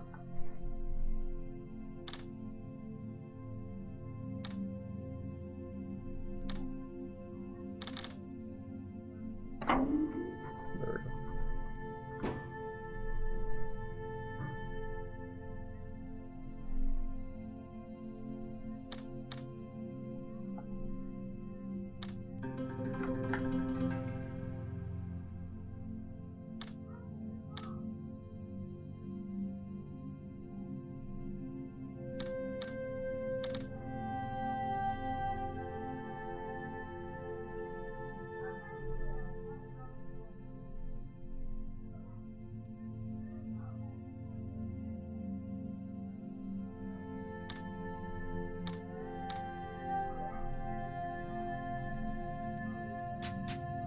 That's the right number for that one, okay.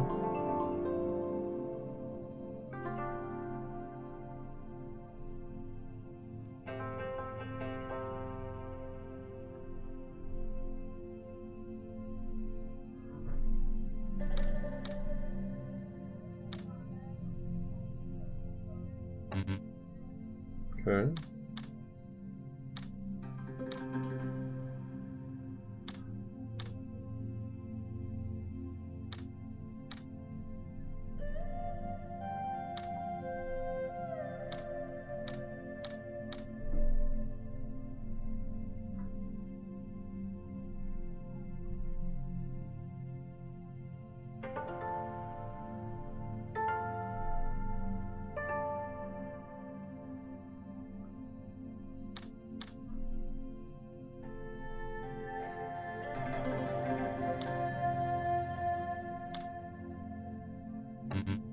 So yeah, this is off.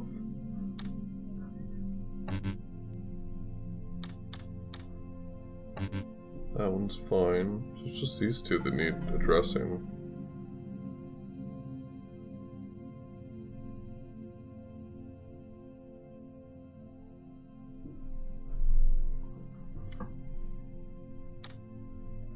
There we go. About to make that one difficult for no reason. I hope the faces get close enough to kiss when I solve this correctly. That's what I hope for. I hope the faces kiss.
What's going on with that 3 up there?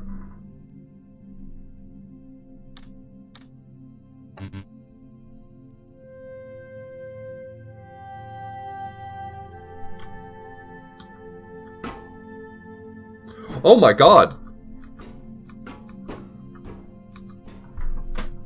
Oh my god. I just realized it's actually using my solutions from the previous ones. Oh no. That's bad.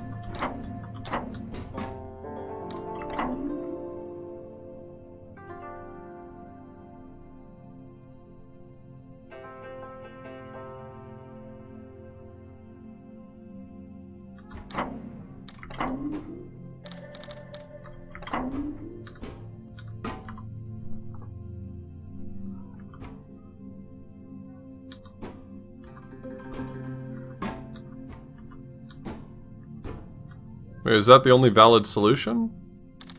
Can I come up with a different solution?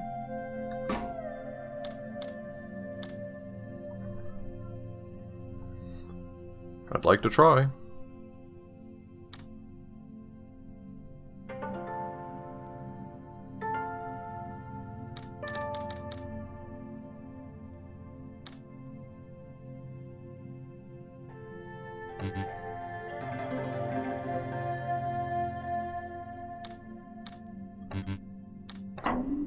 I think that might be the only valid solution.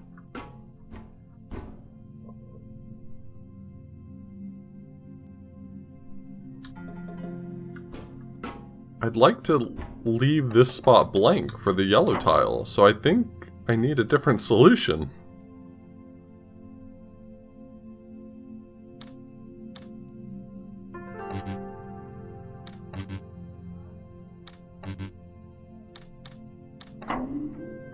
There we go.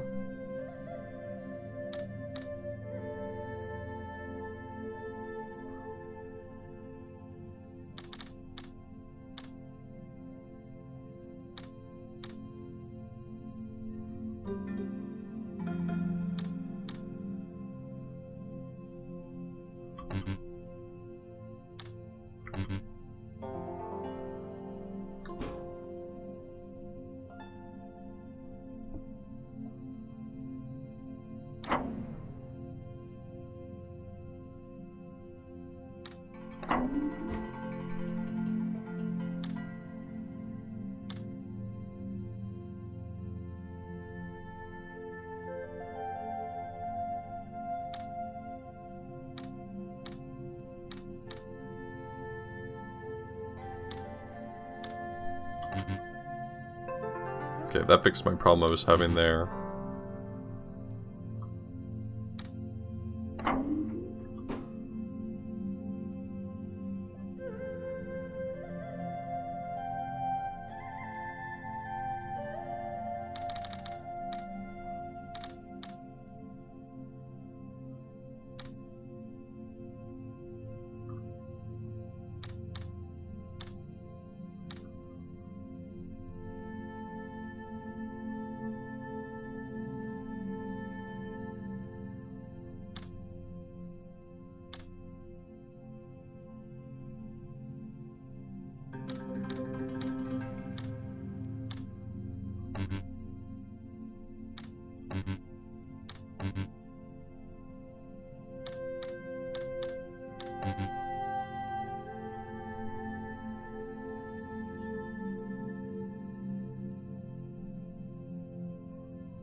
This puzzle's too smart for me.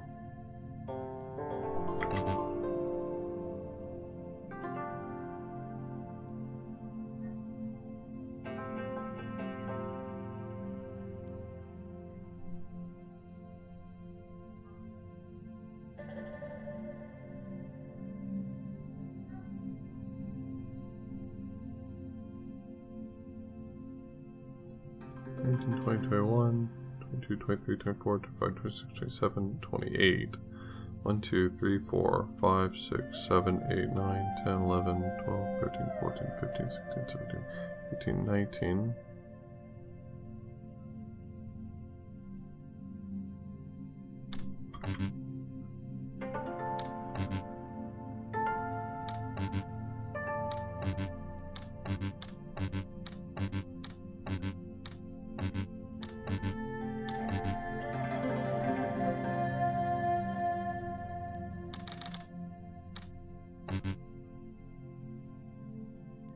I was really hoping to figure out the math without having to do the math.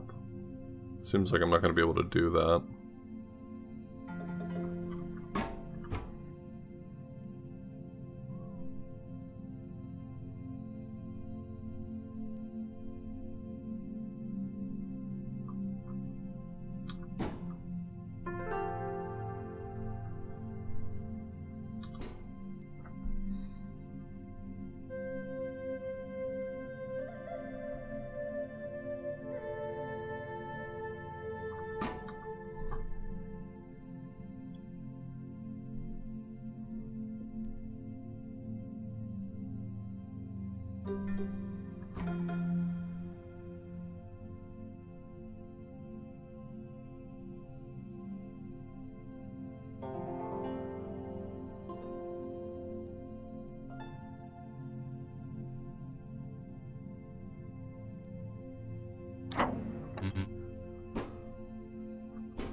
I'm fairly good about that solution.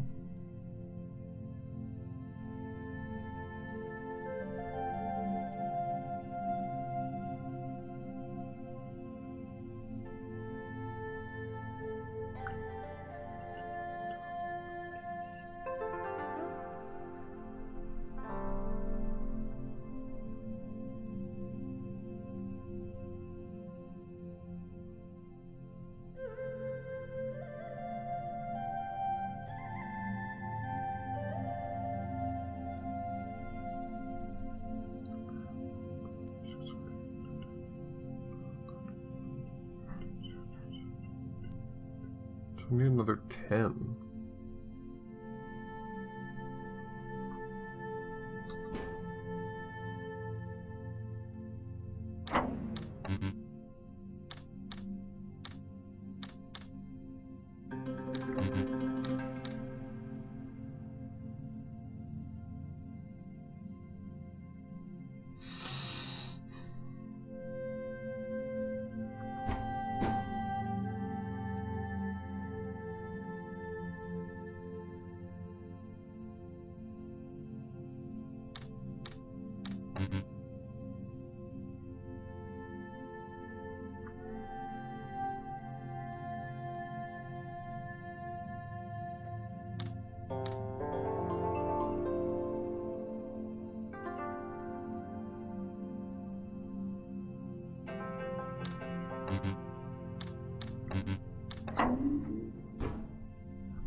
Hey, Sam.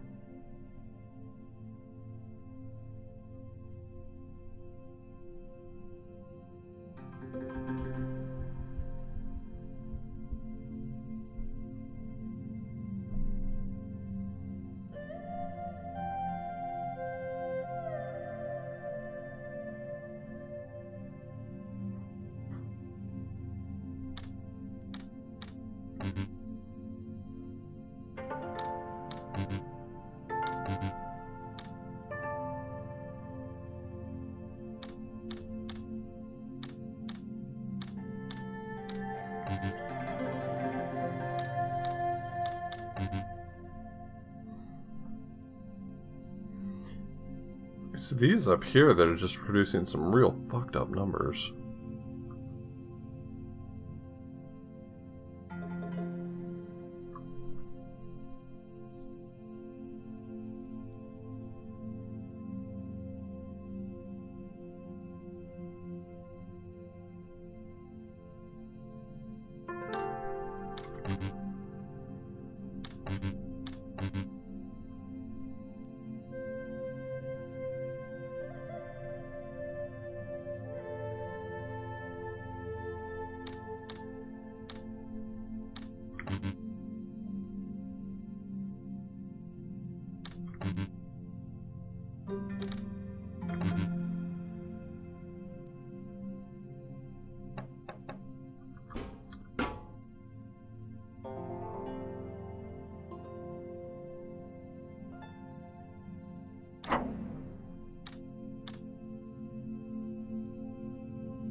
Is the problem really that much further back?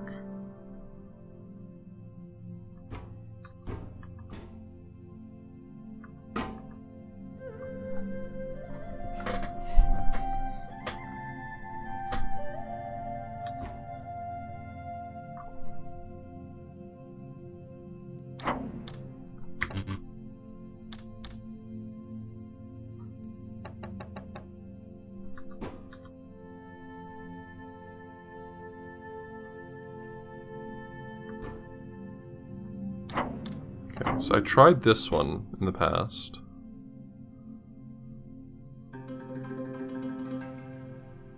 That produced like a situation I couldn't seem to reconcile.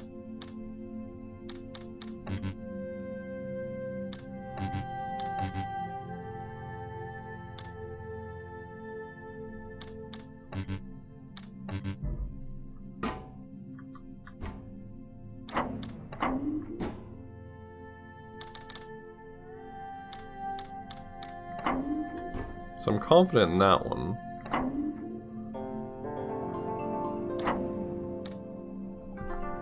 Is there any other way to interpret this one?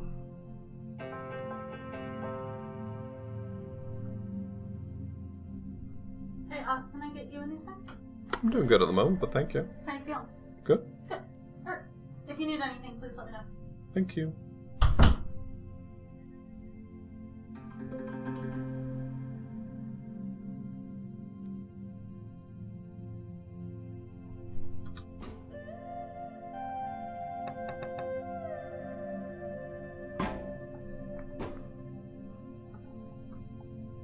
I need this one to be off. That's the only way that I can make a region big enough for the yellow one, because it ends up getting bumpered on both sides by the single dots. So knowing there's going to be a yellow one here does inform some things at least.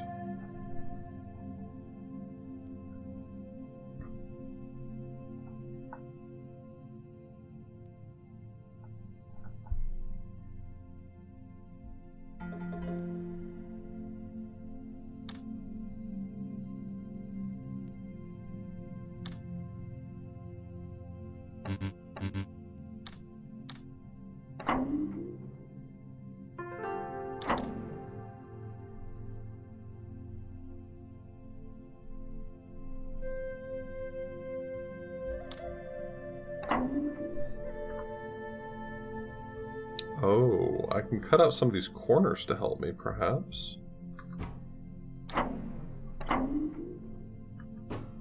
Okay, what does that do for me? And how does it affect this one all the way down here?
What can I do to make this work for me?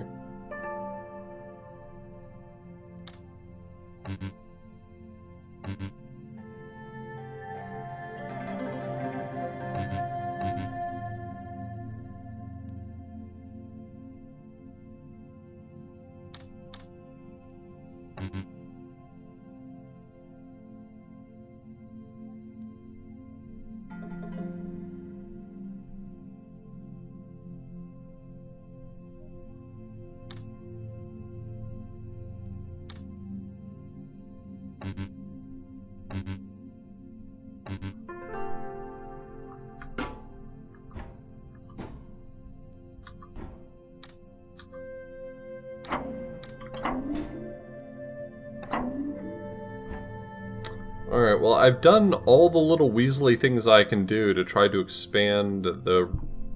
Wait, hold on. Isn't this bigger now?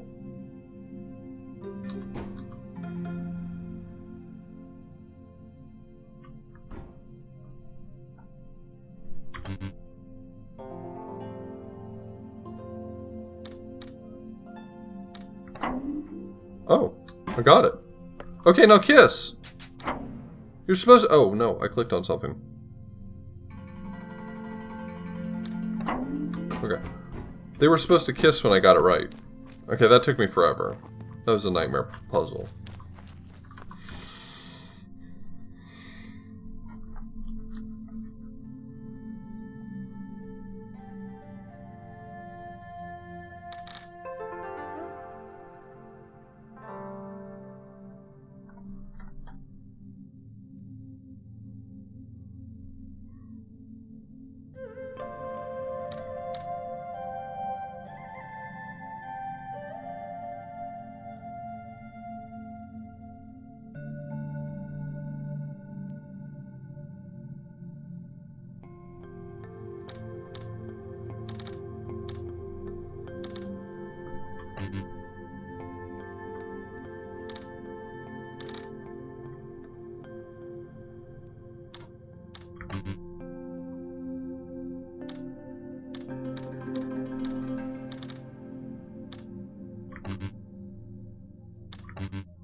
This puzzle's fascinating to me. I've just been trying to, like, poke at it, and it has not given me anything to work with, which is really interesting.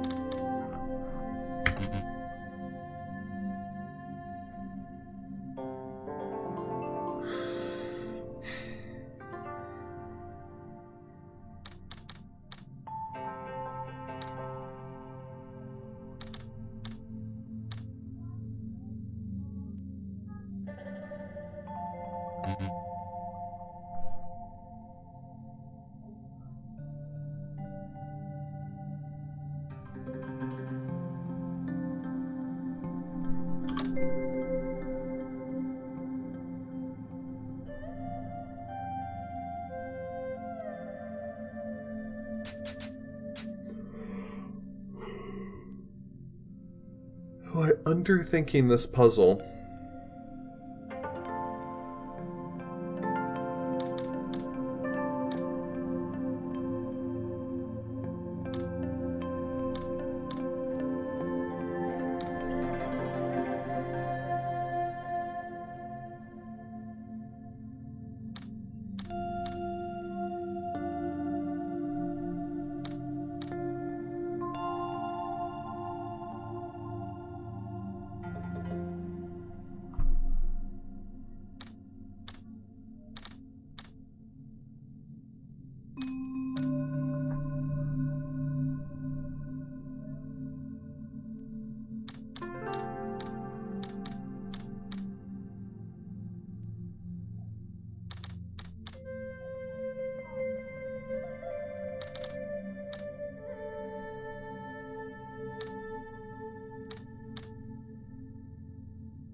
The regions surrounding the 4 dots are too small for them to be on their own. They're going to have to include a color, which means they're going to have to include 2 colors in order to get a match. There's no route from one of the dots, the 2 dots, that leads to a blue and then to another blue fast enough. Every blue is at least 2 away, from the previous blue. And each blue is 2 away from a dot. So you can't include 2 blues, which means each one's going to have to include a yellow. The yellows are close enough to make that happen. It's not very hard for it to include both yellows.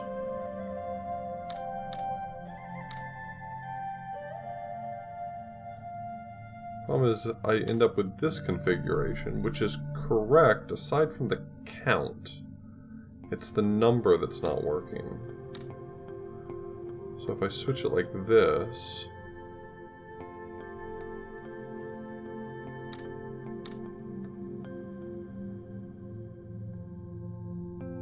That's almost there.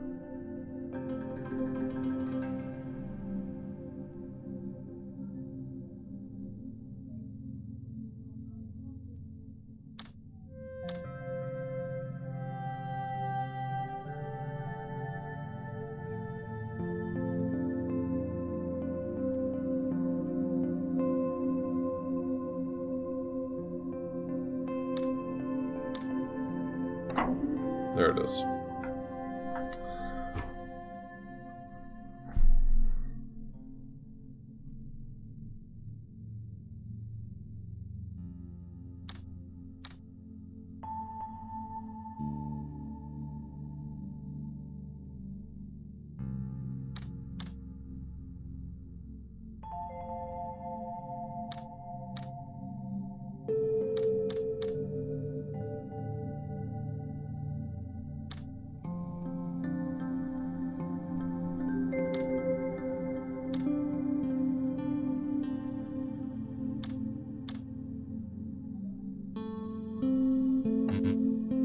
Is that not the same shape? No, it's not the same shape.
Okay, that's slightly better.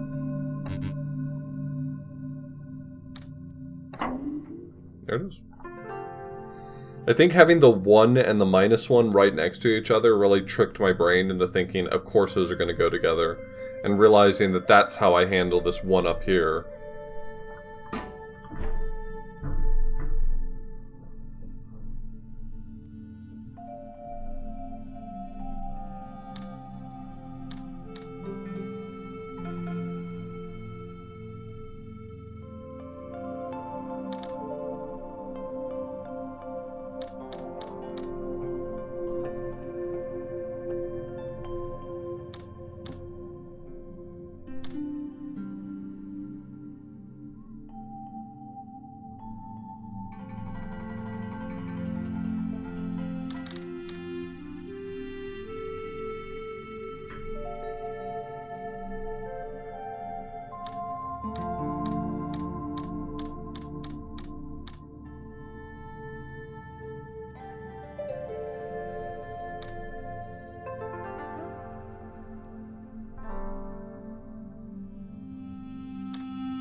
$16.4. I have 1 too many.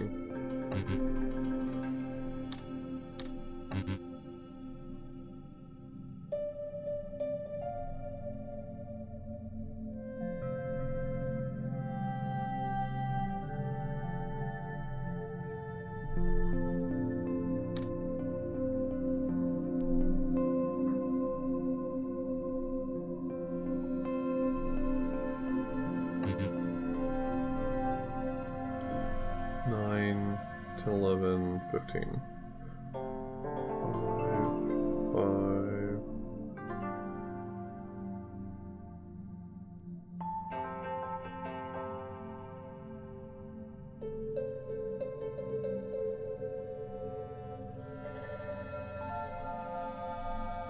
I have 2 too many.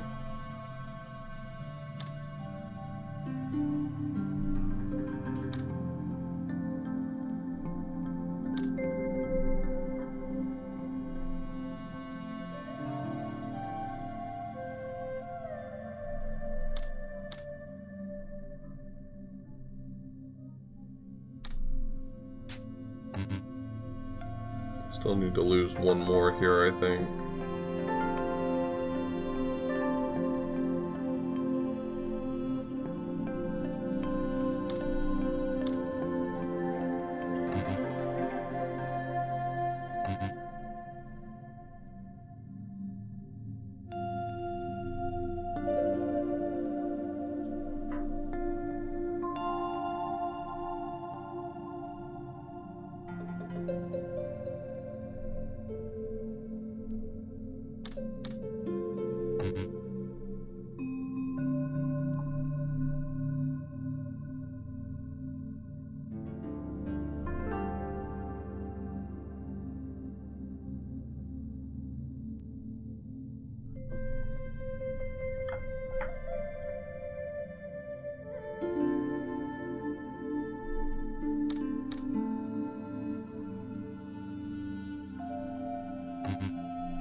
Okay.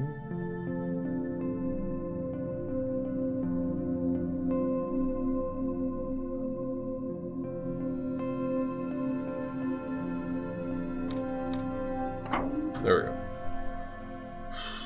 Took me a while to work out.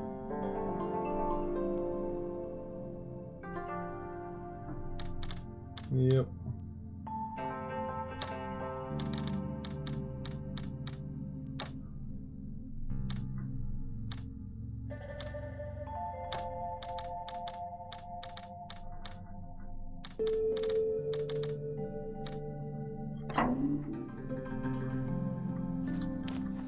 At least it's not the gamer shape.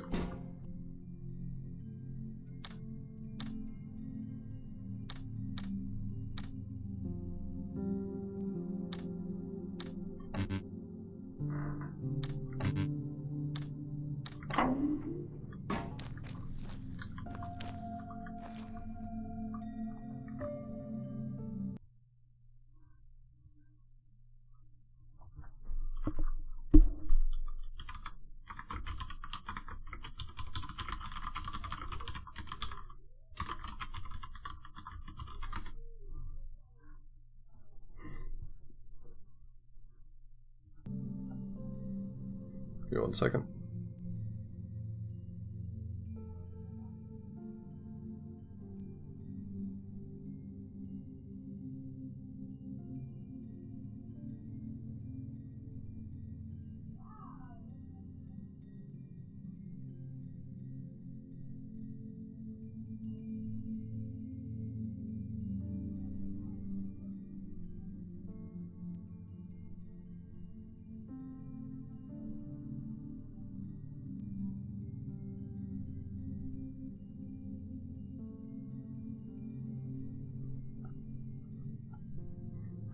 No.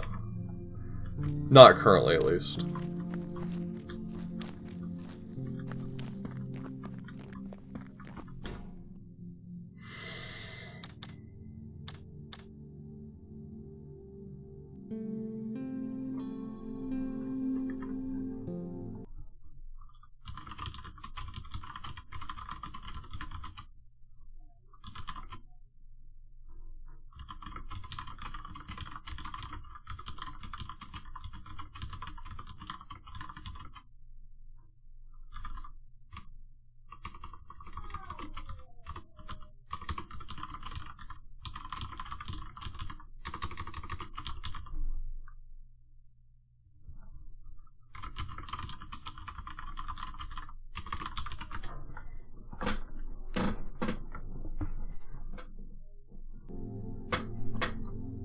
Yeah.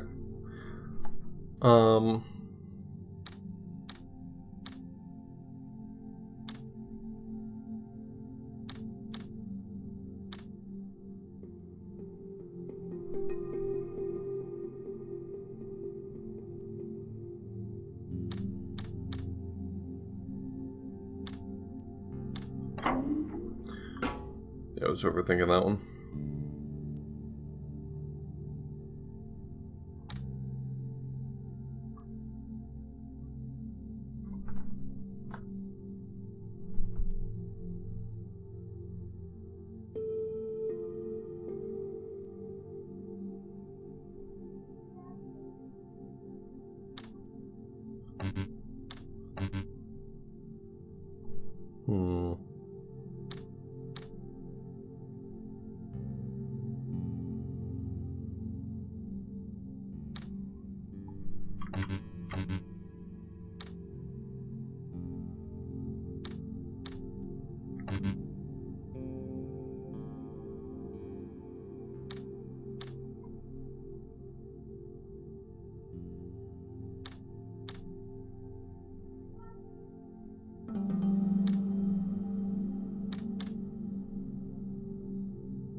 It's a little tricky. This one's a little tricky.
That's it. Man, I could not spot that.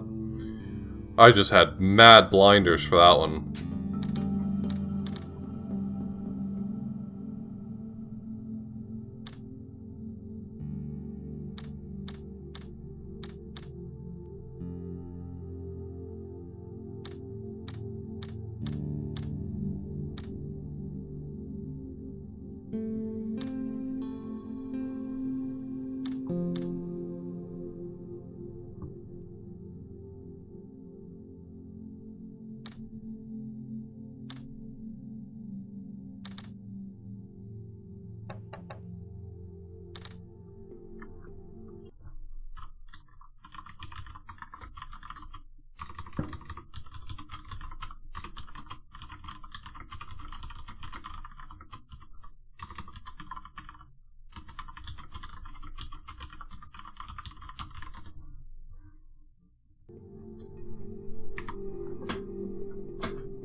Could be one of these.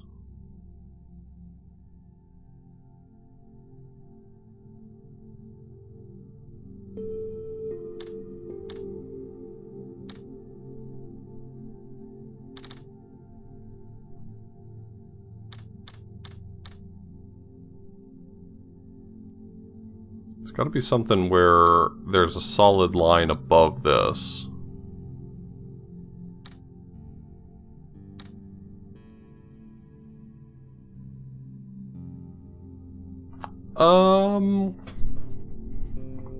It's not really much of a story. I got an ending that made a whole bunch of people appear, which makes me think that the puzzles, like, made everyone vanish. It's another face! Look! It's another face! Kinda. I mean, I guess this one looks a little less like a face, but this one looks like a face, right? There's, like, hair up here, and here's where the eyes are, and a nose, and lips, and a big old chin. Just big old chin.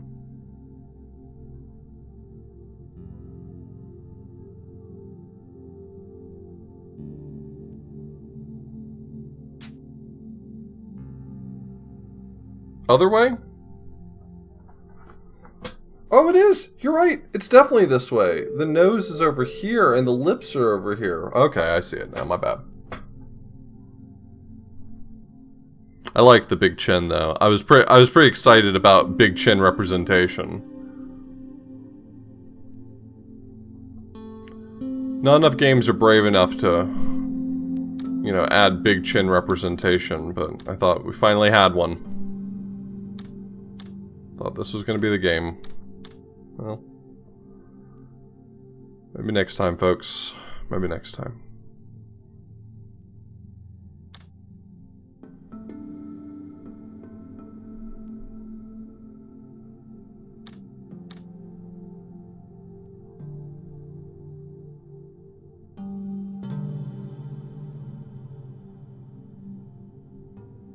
Play Yakuza?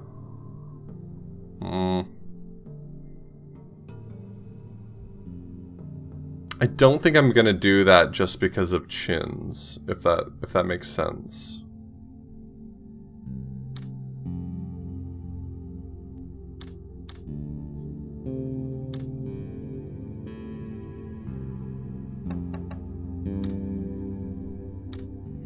Besides, aren't you supposed to be my Okami guy? I got a lot of guys in the world asking me to play a lot of different games. Aren't you supposed to be my Okami guy? What happened to you?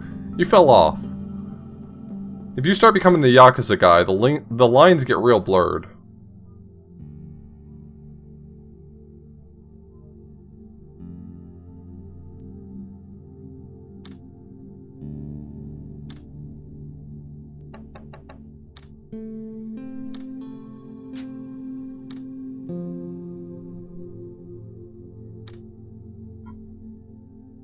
I said Okami.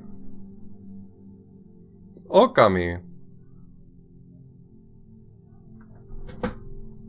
You got it, Colin. What's El Shaddai? That sounds like a name of something that maybe I should be familiar with, but I'm not. Surprise!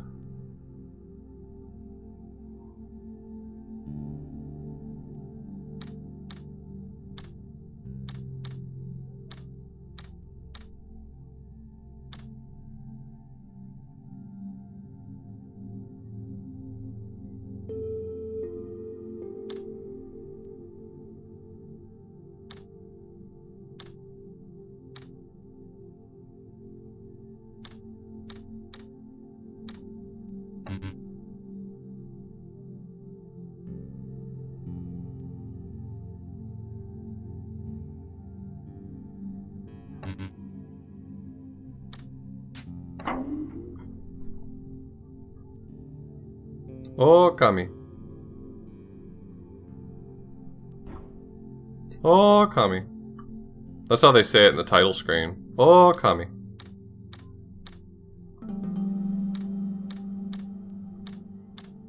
I mean, it could be worse. I could pronounce it Akamai, right? Then I get everyone pretty heated. What if I pronounce it Akamai? How many friends am I gonna lose for that?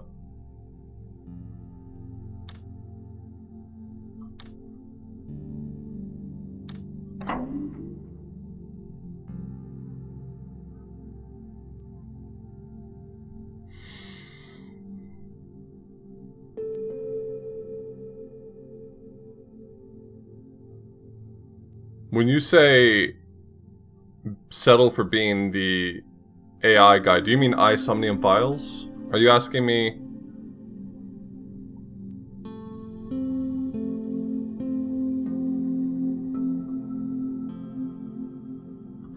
I bought iSomnium Files a long time ago. I'll tell you that it is I do plan to play it. It's hey, ask any variety streamer how long their backlog is, just for fun.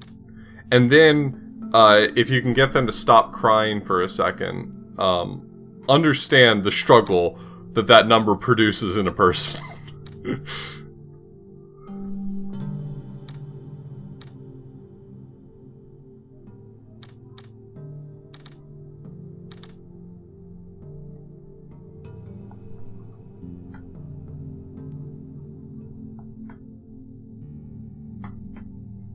One of these days, I'm gonna ask, like, all of my stream regulars and subscribers to tell me what guy they are. Like, just tell me what game you're gonna be the weird little guy for, so I can just make a list of those games.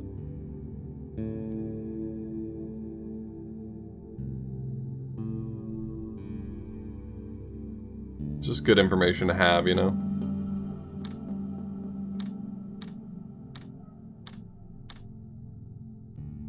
Sometimes you just want to know what kind of weird little guys you're dealing with. Yeah, I mean, I know everyone's got a backlog. I mean that variety streamers, like, their backlog is also somewhat predicated on this is the thing that the entire world wants me to stream.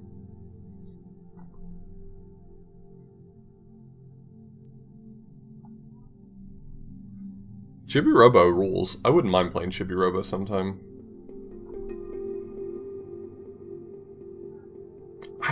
I've seen Tui, and it just does not look like the sort of game that's up my alley. I'll be honest with you. The World Ends With You seems like it's probably a perfectly fine game. It just does not strike me as my type.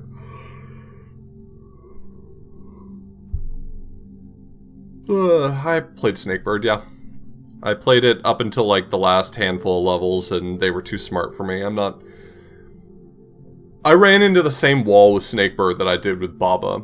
Like, Baba is my game of the year for that year, but it's too smart for me, it's too hard to stream. Like, it's just one of those games, like, I get too antsy putting a puzzle on screen and then staring at it for 3 hours. I have a really hard time not getting super antsy about that.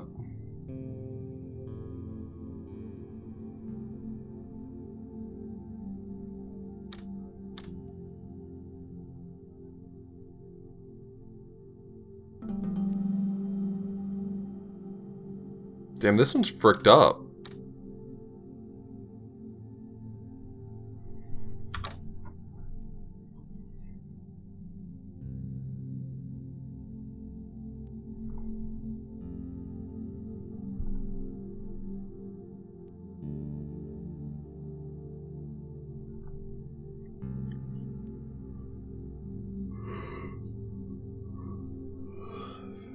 I mean, I ran into puzzles in Baba that took me like half an hour to solve to an hour to solve early on in the game, and I was like, I just don't think I can stream this game. Like, it's one thing if like a puzzle in this game right here takes me half an hour to solve, but then I'm going to blow through like another dozen or so. And so when I got to the point where it just felt like that was happening for every puzzle for me in Baba, like they were all, I don't know if it's just like too smart for me or if it was what it was, but I had a really hard time streaming it.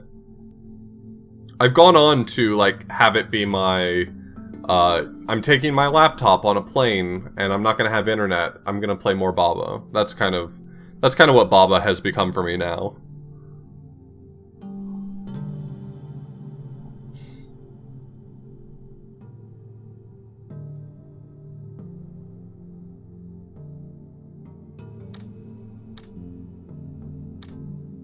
Cannot put any tiles here. That's a must. But I can put them here.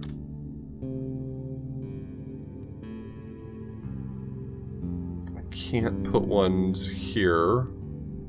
And I can't put them here. Which is bad. Right? Can't put them here. This puzzle is something else.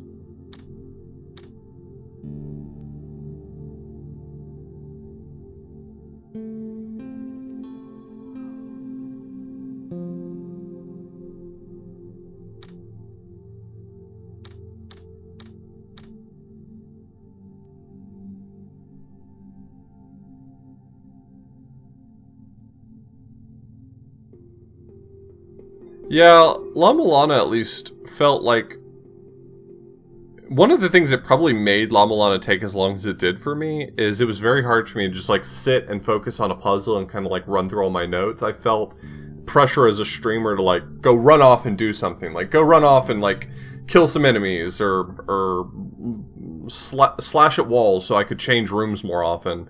And, like, if I had played it offline and I could just, like, sit and chew on a piece of text a little more, I bet I would have solved that game very differently.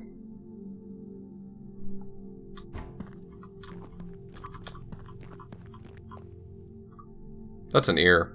There's no doubt in my mind that's an ear. If you're looking at that and you're thinking to yourself, that doesn't look like an ear, I just like to be the one who tells you that you're wrong.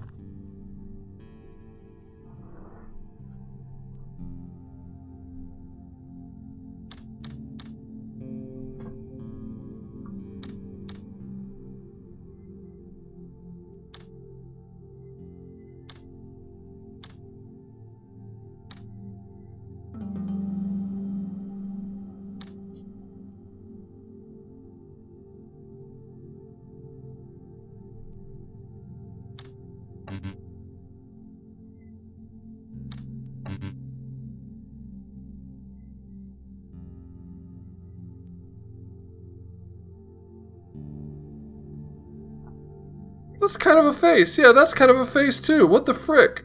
There's kind of a face there. Look at the nose, and he's like, this guy's got his mouth open. He's like, ah.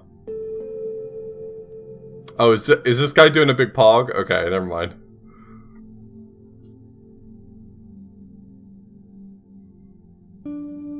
I made my little jokes too quick. That guy was doing a big pog and I missed it.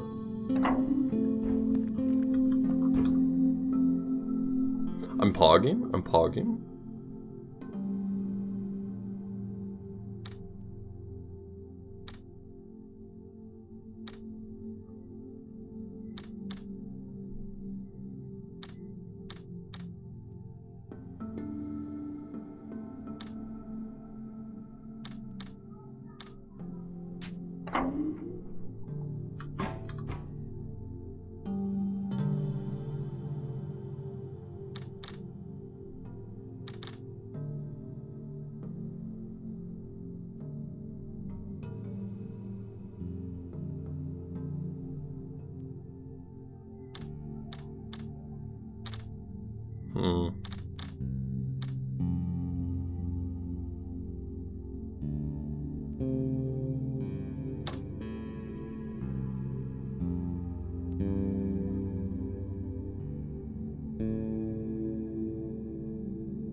Yeah, sorry, I don't get the joke. What I do know is that it's probably very funny. Like, I feel really confident about that.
These anchored shape puzzles always get me, man.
Good friend of mine, he's from India, from Chennai, and he,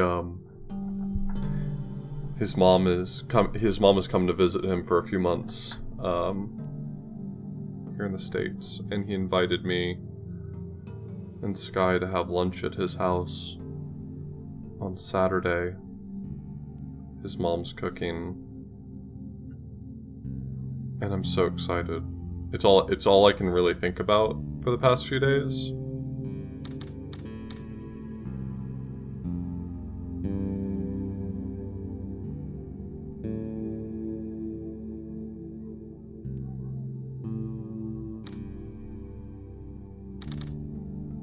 I mean, on one hand, I'm extremely excited to meet his mom, because he's a dear friend of mine, and I have not had an opportunity to meet any of his family.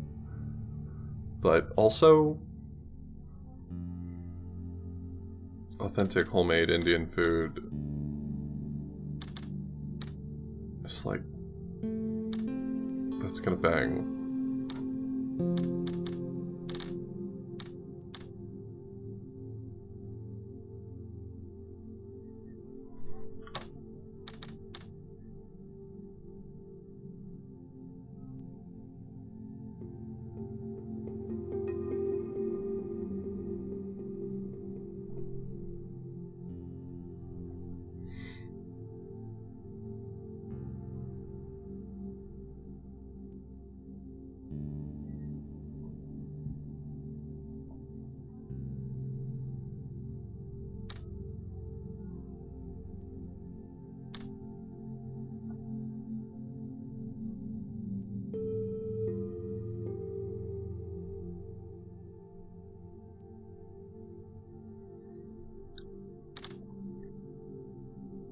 For what it is, biryani is relatively difficult to get right.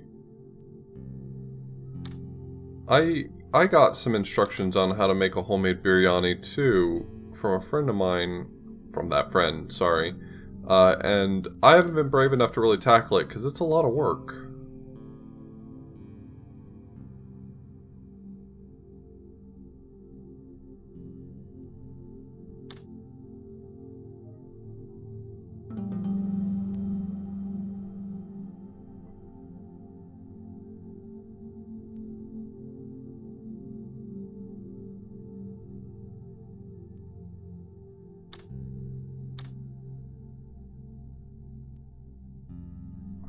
I swear to God, I do not see the shape here. Maybe it's something super obvious, but I am not seeing it.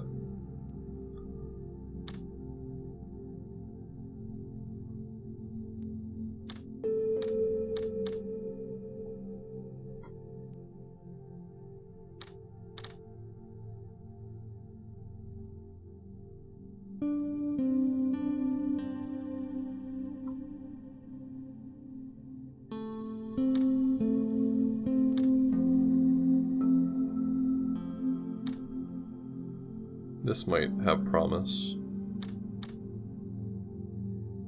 This does not any longer have promise.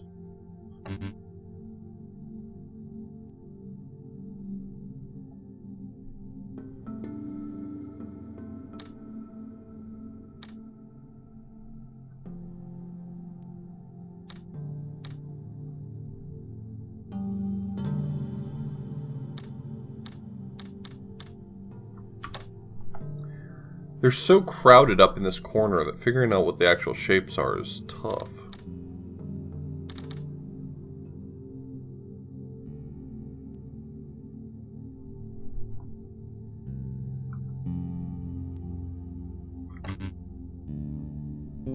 I've never had a fish curry. I've always been kind of put off by it, like it just doesn't seem like two flavors I'd be interested in combining, but I know they're extremely common, and I feel like if I would just give it a chance instead of relying on my preconceived notions, it's probably pretty good.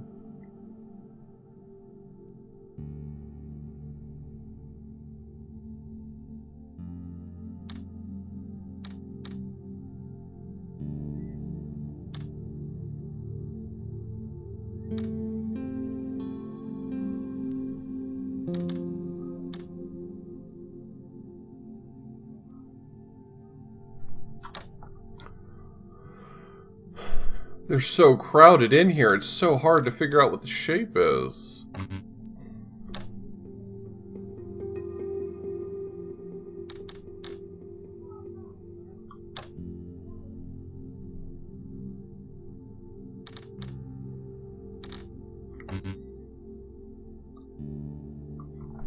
our Discord, my Discord, for those of you who don't know, split up into a bunch of different groups to do an archipelago randomizer. We just couldn't get times that worked for everyone, so we have a whole bunch of them going. The time slot that I joined, because it worked for me, was this weekend at noon Eastern, and I'm going to play The Witness in the archipelago randomizer, which I'm kind of excited to try out. I've always wanted to do one of those, and we'll get to see if it's cool.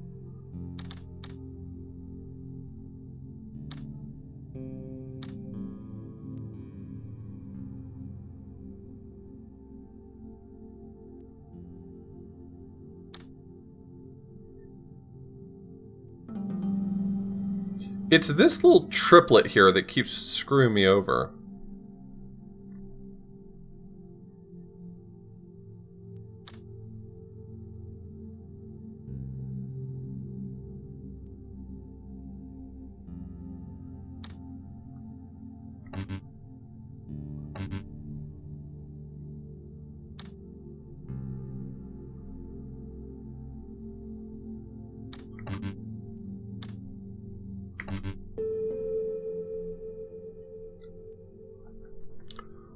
It probably would lead you to the right thing. Archipelago is a multi-world randomizer tool that basically allows a group to do a multi-world randomizer, but it supports lots of different games. So like, I'll be playing The Witness, and let's say someone else is playing Hollow Knight, and someone else is playing A Link to the Past. In A Link to the Past, they'll find some of my items there, and in my randomizer, I'll be sending things out to A Link to the Past and to Hollow Knight and stuff like that.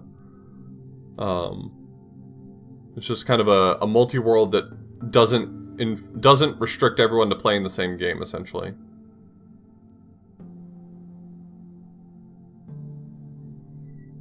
This time I decided to do The Witness, so it's something pretty low-key, but in the future I might do Hollow Knight as well. It's also got Super Mario 64, which is kind of my thing. It's also got, trying to think of games in there that are kind of up my alley.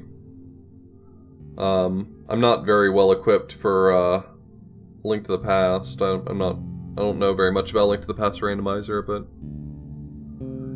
is there any way to play it solo? Actually, yeah, I believe you can. So you can enter multiple games yourself into the same randomizer pool, and you would just have to switch back and forth between the games. Yes.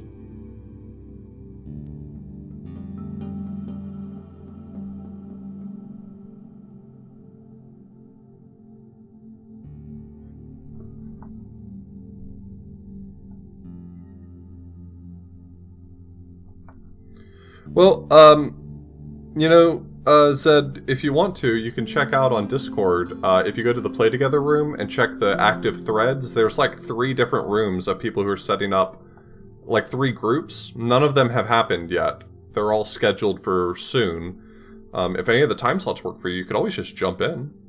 I mean, there's nothing stopping you. It's extremely low risk as well, if that's your concern. You're thinking like, well, what if I cause problems? Like, what if I can't find stuff or I can't play the game properly? If you forfeit, it just sends all your stuff out. So if at some point you're just like, I'm not having fun and this isn't really working for me, you can always just press the forfeit button and you're not preventing anyone else from having fun as well, so. I think you're expecting everyone else is going to be way more competent. This is not like speedrunners playing it. This is people just having fun.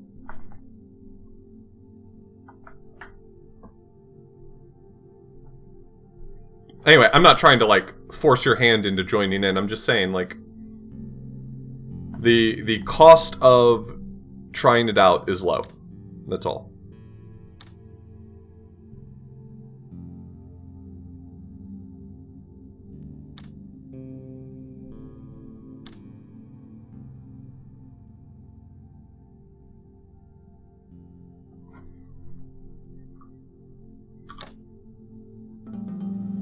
Man, I can't make sense of this. I might just come back to this one. I've been not really moving on from ones, but that one's stumping me in a way that I feel like I should just come back to it.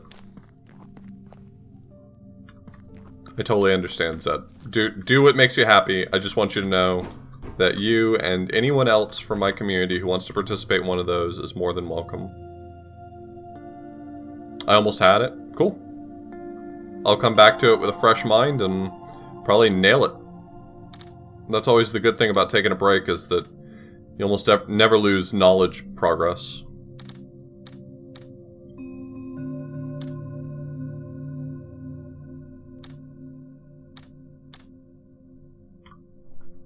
Hey, Tokyo.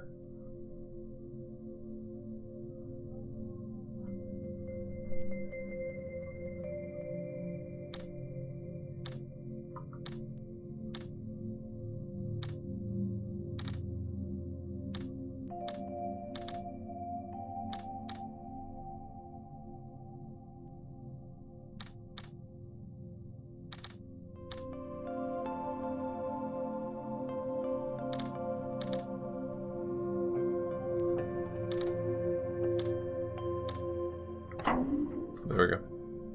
Just have to figure out how to cut the group off. Oh, wait, stop. Stop. That's not what I want to do.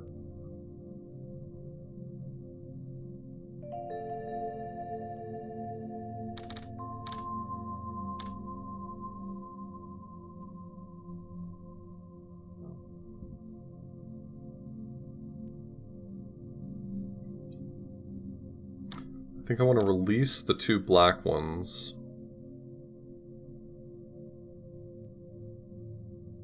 Open up this path. There we go.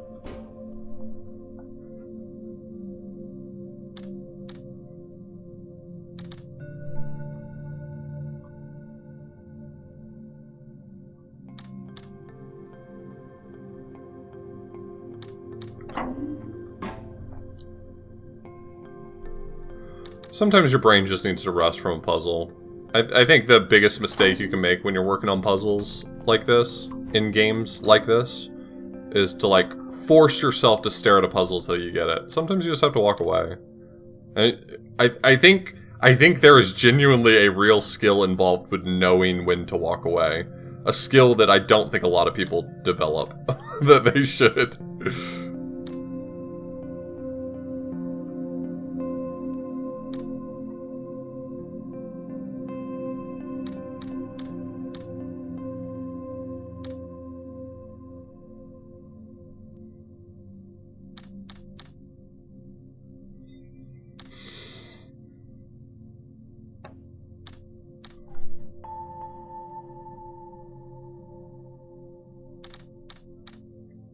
I can't tell you the number of times I've, like, ended a stream on a puzzle and stared at it for like an hour, and then started my next stream with that puzzle and beat it, or completed it in like 5 minutes. It's ridiculous how powerful learning to just walk away from something really is.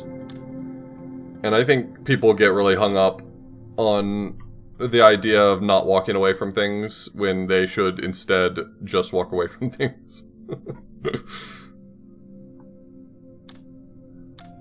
My group's not Saturday, my group's Sunday, but there are a bunch of groups, and you can take a look at each of their time slots.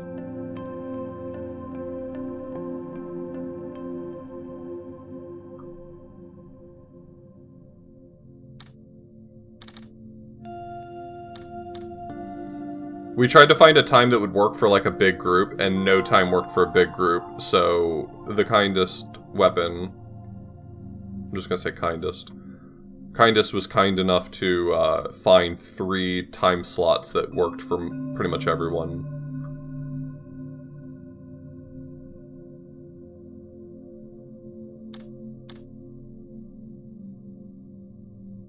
She really hit a home run, as it were.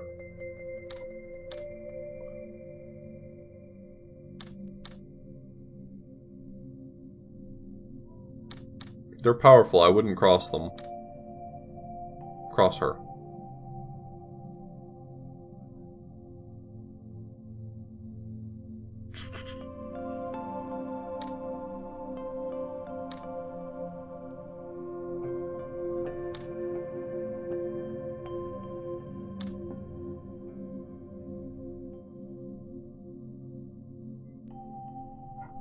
I'm trying to figure out just what's going on with the yellows. If I can figure out what's going on with the yellows, the rest of this is trivial. It's just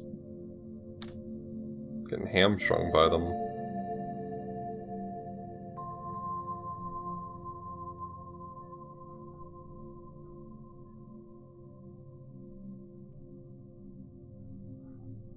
Not try to race me? You mean like you look at it and you try to solve it before I do? I think that that's a common thing when people watch puzzle games.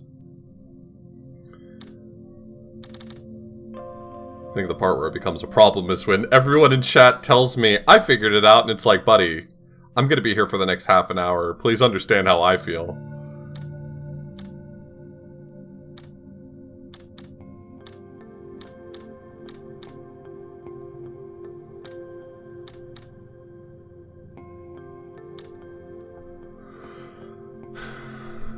That works. I'm not going to be able to connect these two, because it's going to cut this guy off. So, I mean, my initial intuition was right, that obviously connects. Which means that this yellow's part of it. Now I can avoid connecting this one.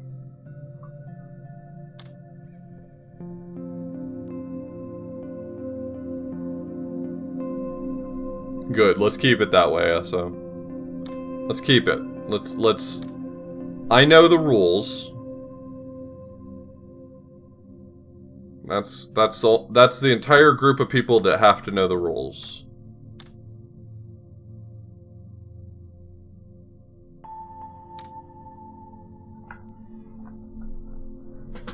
Yeah, I get that. I don't doubt that let's say better than half the time when people say, oh, I figured it out, they're probably right. I mean, the thing about puzzles in general, like abstract puzzles like this, is that sometimes your brain will kind of walk down a path that leads to the right answer very quickly, and sometimes it'll lead down another path that will blind you to the right path. So, I mean, I don't think that there's necessarily like I don't think it's purely skill-based when you solve a puzzle sometimes. Sometimes you just... I think the skill is learning how to kind of utilize things like deductive reasoning to throw out paths that won't lead to a good answer, or learning not to find yourself blinded. Puzzle blinders are a real thing and take a lot of practice to lose. I'm telling you. If you don't know what I mean by puzzle blinders are rough.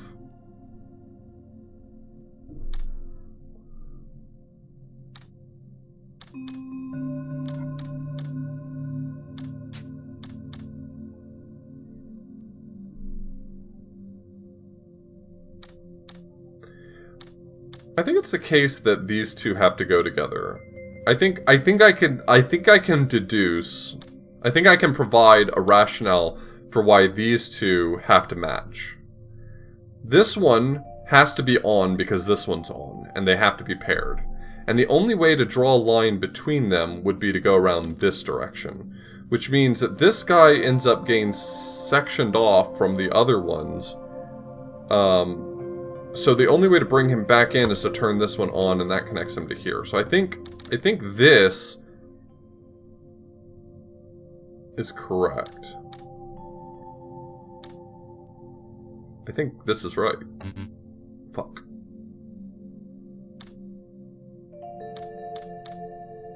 There we go. Found it.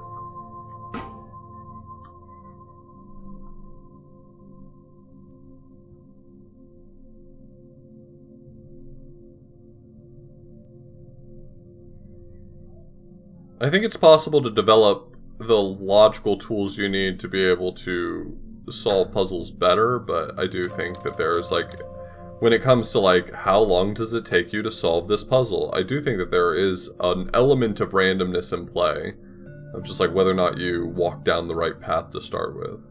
Not that it's totally random, I'm not discounting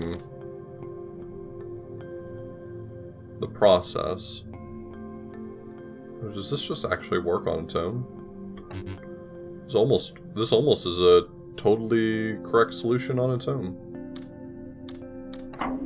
Okay. Yeah, that one's not too bad.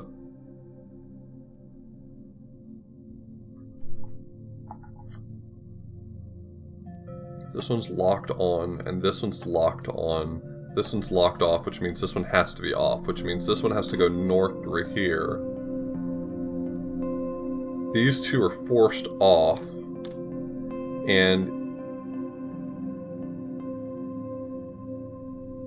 Huh? Okay, my deductive reasoning must already be wrong, because these two are forced off. Okay, I think I had it in my head they needed to be connected, and I don't think that's true. I think I was about to, like, make a incorrect assumption here.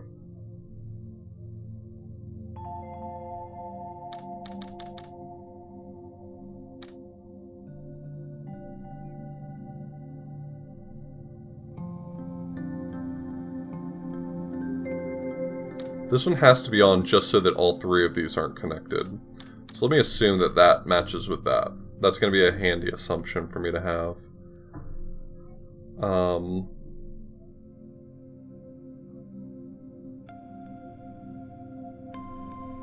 As far as remaining black diamonds goes,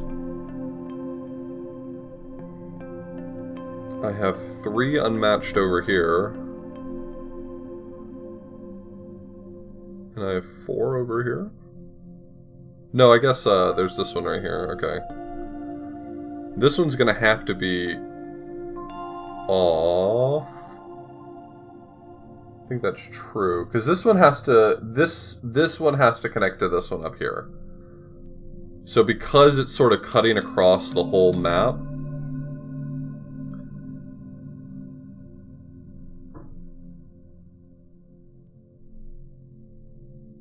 this one being in an off state actually kind of messes me up too.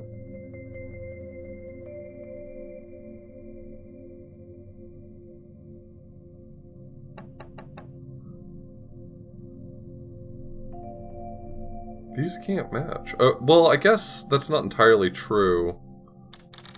I can do this. Now I just need to bring a black one into this path and I'm good.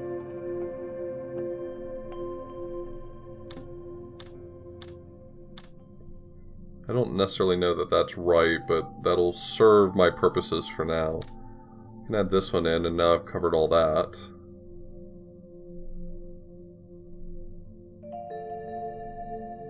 Where am I right now? Oh, I didn't need to connect another one in, I guess.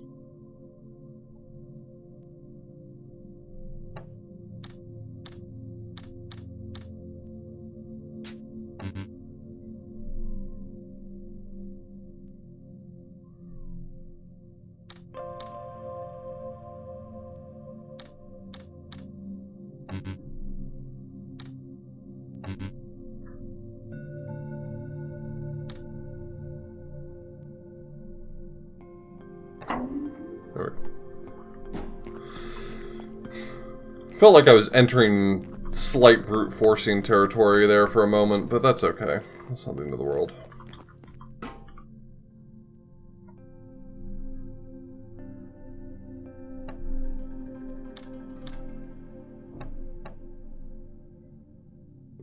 Okay, so this is going to be some, like, massive symmetrical figure, isn't it?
That's cool.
Okay, I see now.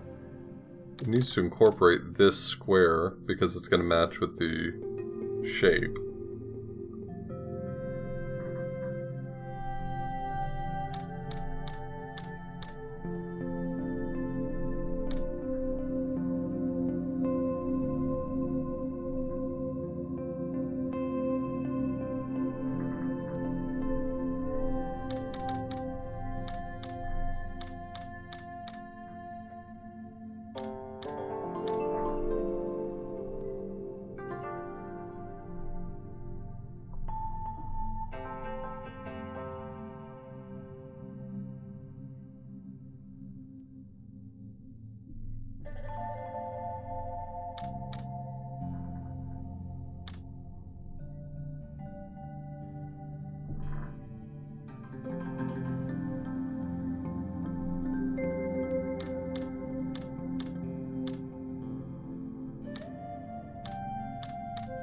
Oh, this is interesting.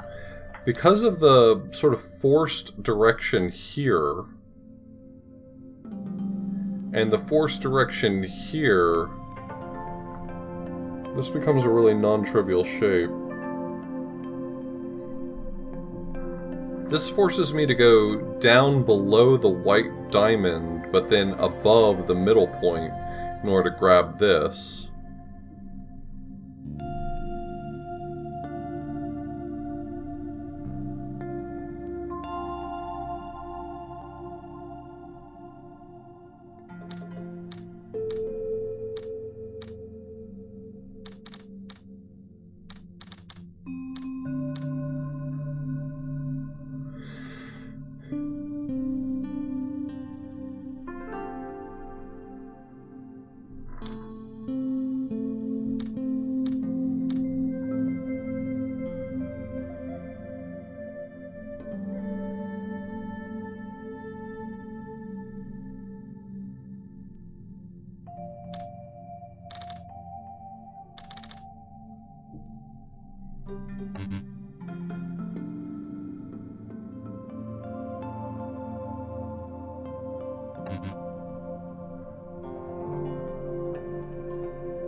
Maybe the shapes are considerably simpler.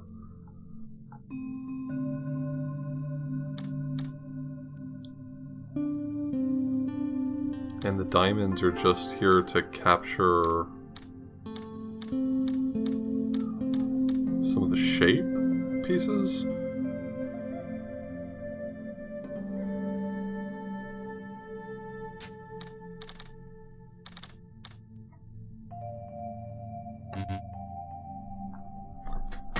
Am I getting ahead in these puzzles? Zing. I didn't mean to find more puzzles. I thought I was at the end.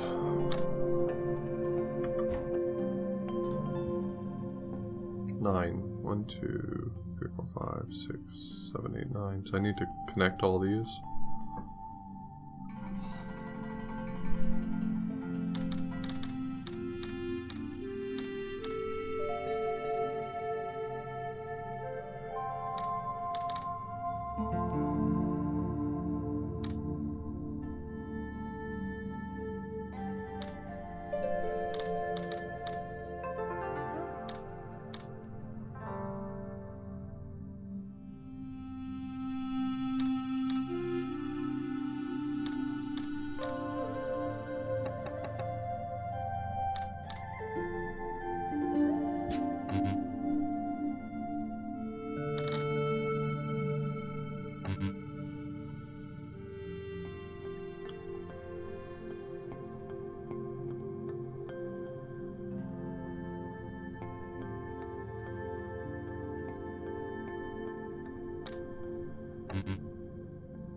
Hey, this one's also tricky. What the hell? Why are these all tricky?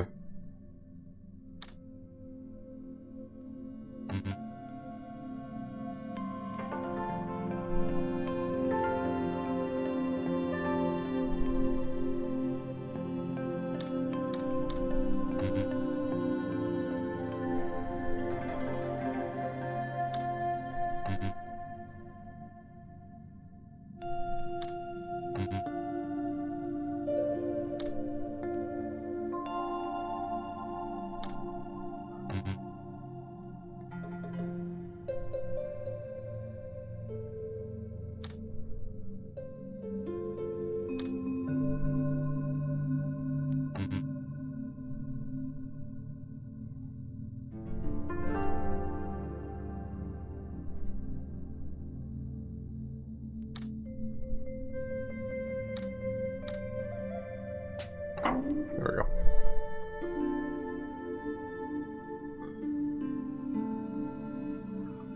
Yeah, it's a combination of like every symbol you've learned in the game, so it's a lot to explain. The dots are trying to match with, so the dots need the size of the region that's inside to be the same as the number of dots, but the circles are subtraction, and if you equal 0, then it stops caring about the shape. So in this case, I had to make it equal 0.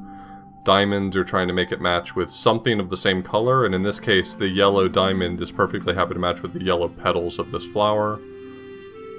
The flowers count the number of neighbors that are the same color as that cell. I think that's all the symbols that are in this one.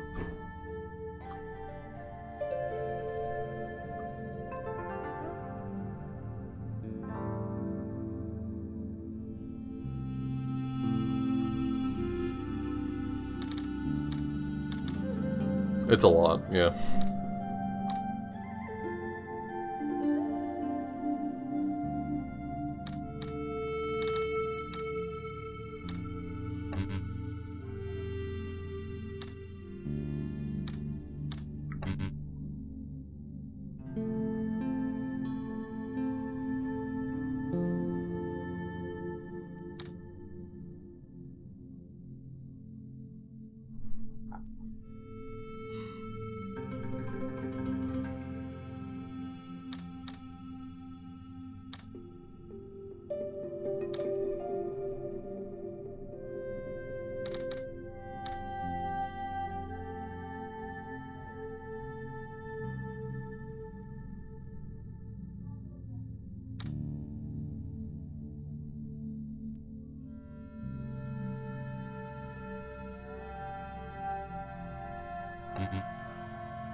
Why is this one unhappy? Wait, what? Why is the black line unhappy?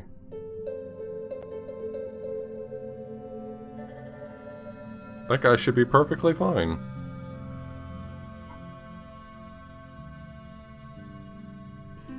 Oh, it's because I created another shape that's the same shape. Beans.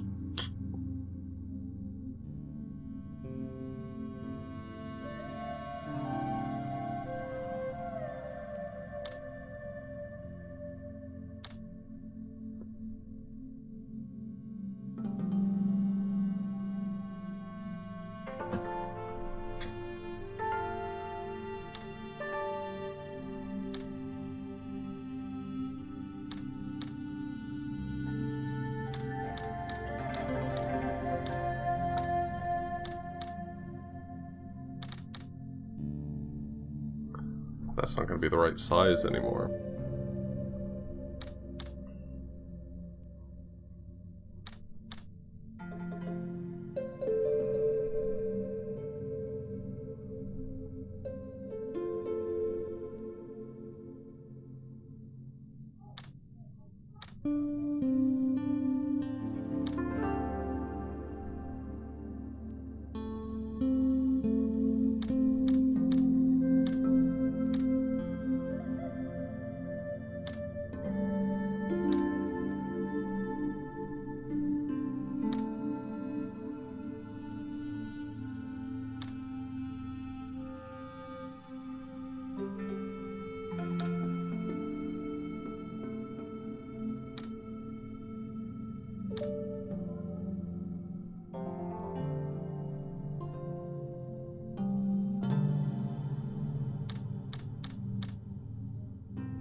Okay, I think I have to make that shape there then. I was trying to find another way, but I don't think it's gonna happen.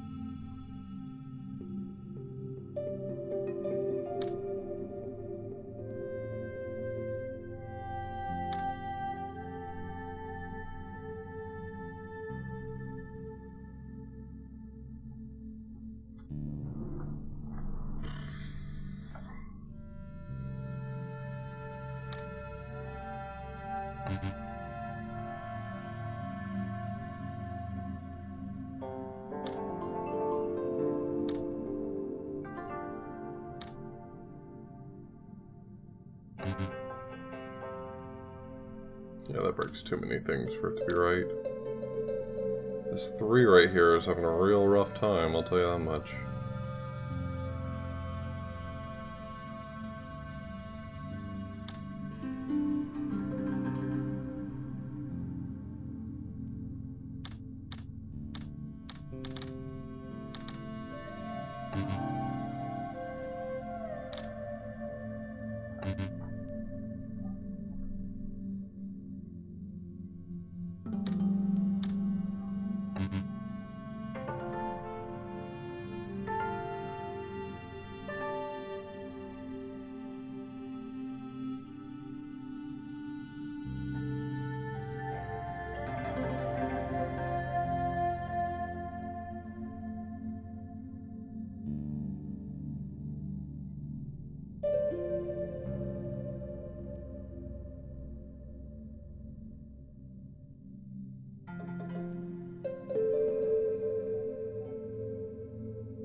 This is getting away from me again. Every time I'm like, okay, I'll make one edit here to see what happens, and I start changing around all the rules to fit it, it just goes completely off the rails.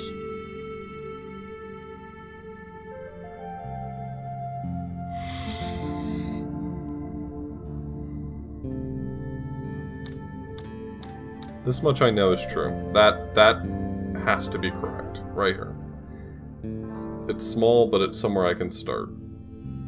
Since this one was on, this one also had to be on, and all of them around it had to be on. Where does this lead me?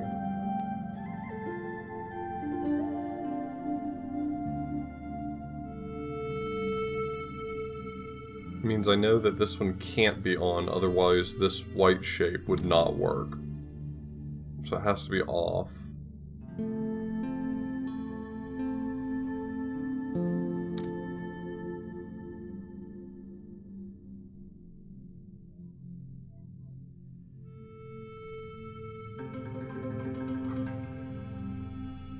Yeah.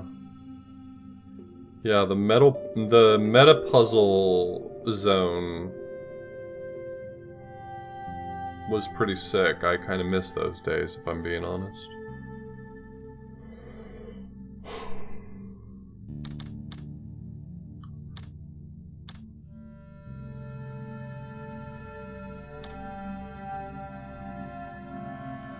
So what does this tell me? It tells me that this one and this one can't be the same color, right? Because if this were on, then all of these would be on.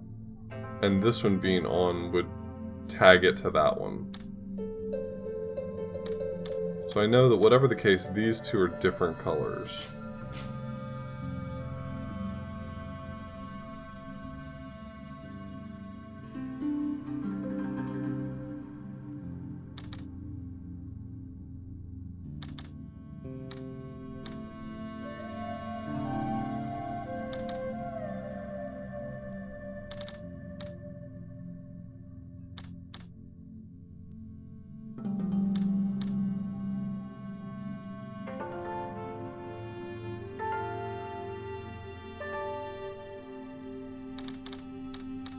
What do I know about the relationship between these two?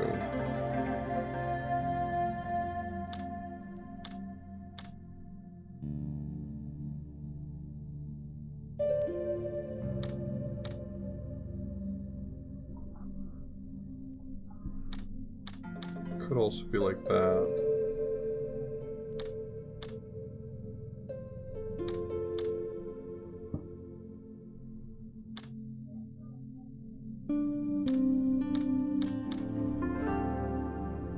This is a possible configuration I keep landing on.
Okay, that's something. It's not necessarily anything good, but it's something.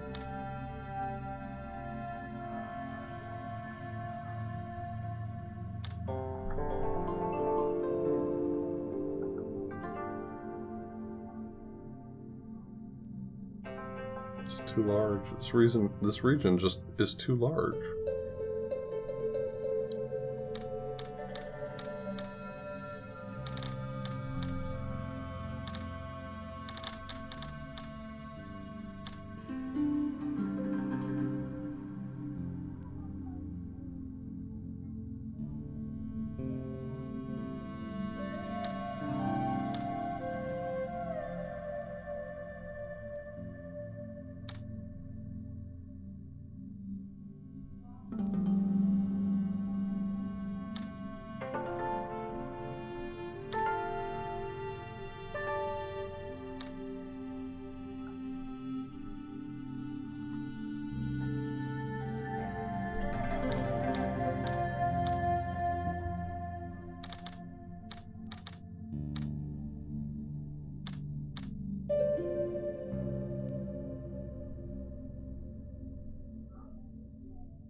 This is tough. This one's tough. Jeez.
This much I feel pretty confident about. I mean, I'm not 100%, but I feel pretty confident about this amount of solution at the moment.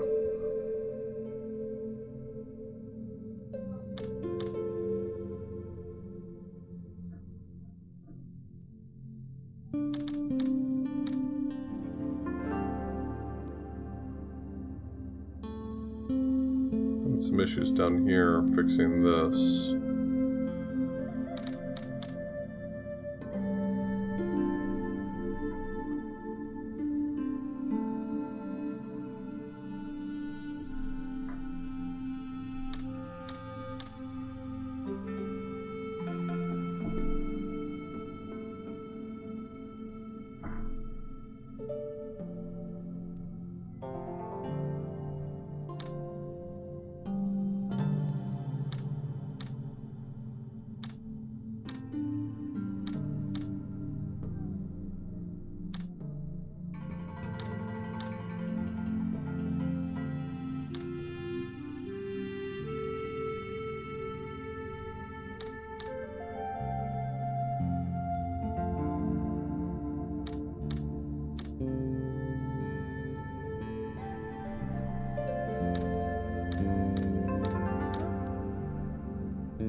I need to step away from it. I need to look at some other things for a second. These flower puzzles are starting to really get to me.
Is this a face if you flip it upside down? I think it is, yeah. It's like hair, and then a nose, and then a mouth.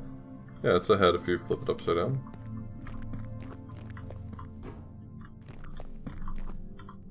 No, that one's a monster. Is this one supposed to be a face? This one kind of looks like a face too.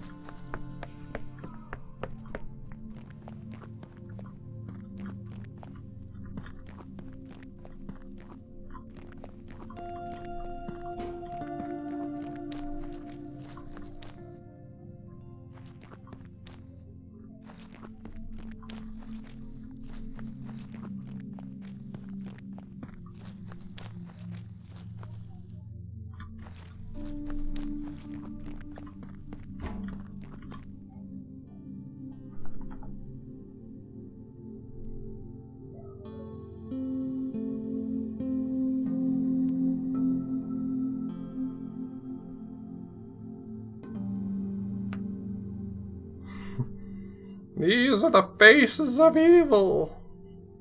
We're off.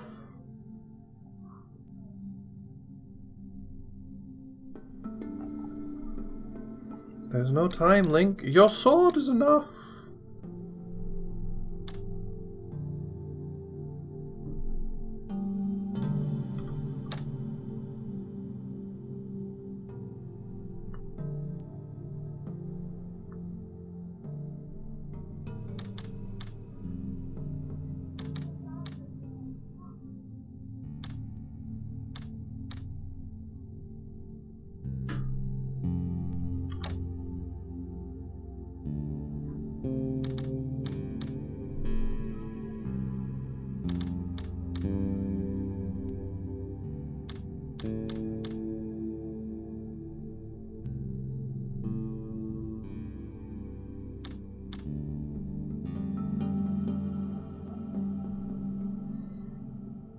Hey, Tempuli.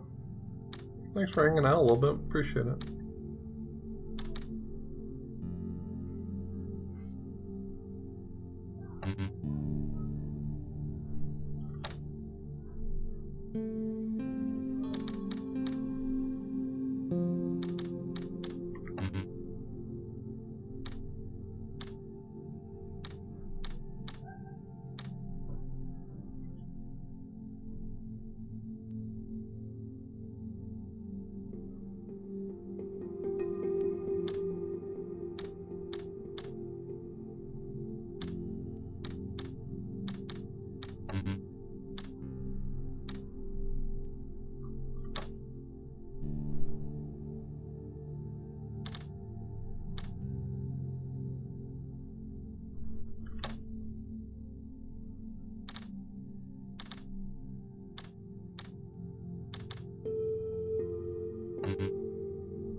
Man, this one is...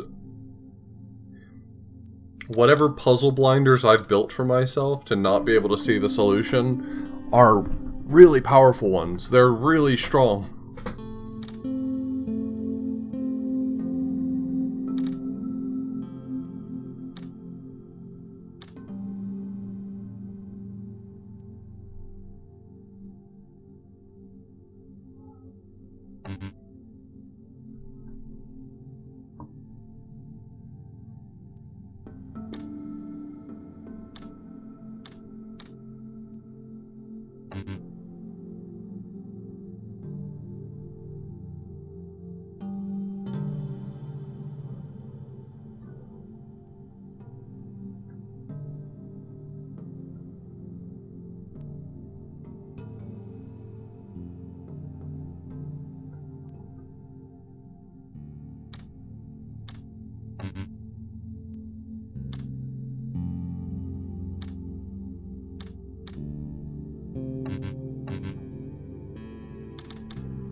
This feels close. This feels very close.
Yo, morning, Dennis. How are you doing today?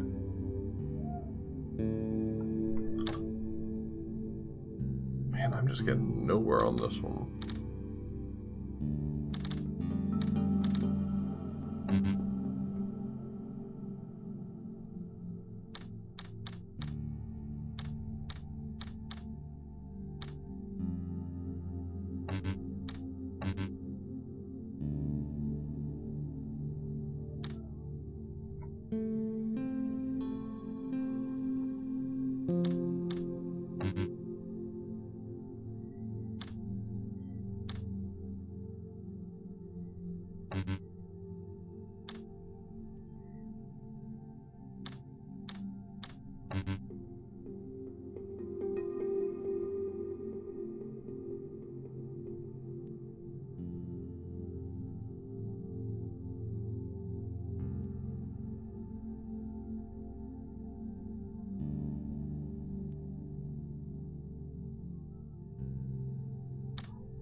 There is no way that this solution's gonna work ever, huh?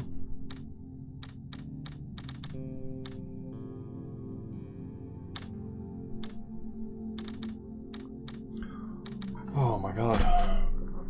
Yeah, it's true.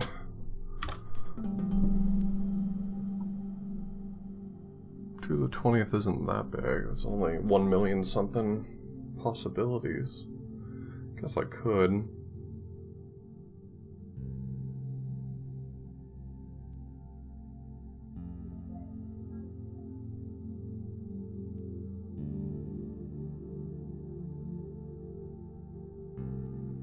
I think I'm gonna choose not to, though.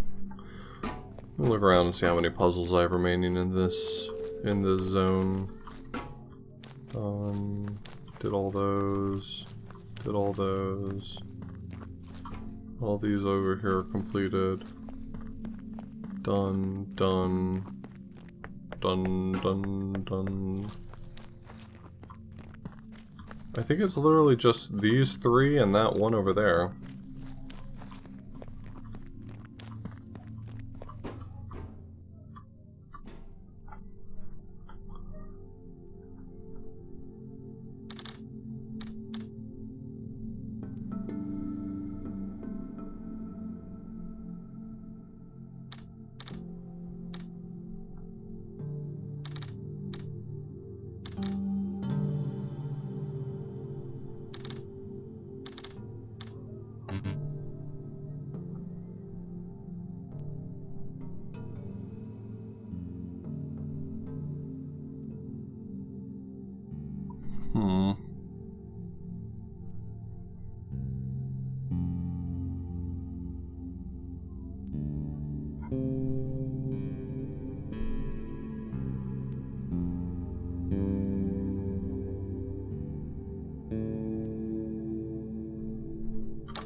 What shape could the white ones want?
I was planning on streaming. I would probably ask if everyone's comfortable if I were to stream the voice chat, but I could opt to not if that would make people uncomfortable.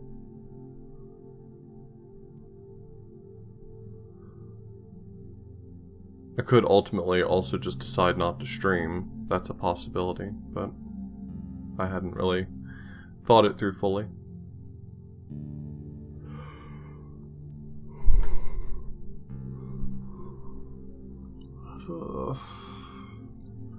This one is draining me. I'm losing my life force because of this puzzle right here.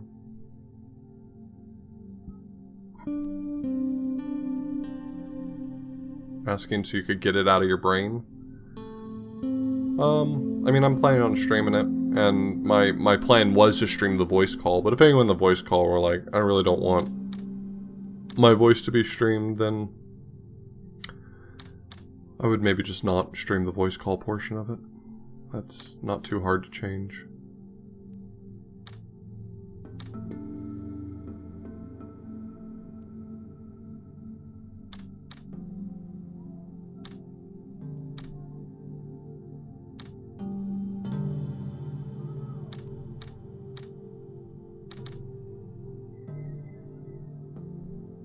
Is this something? Is this shape something? I'm looking specifically at the black tiles right now, or the black lines.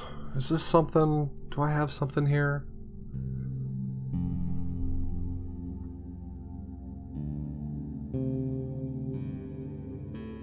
Yeah, Gilder, I'll take a look at it.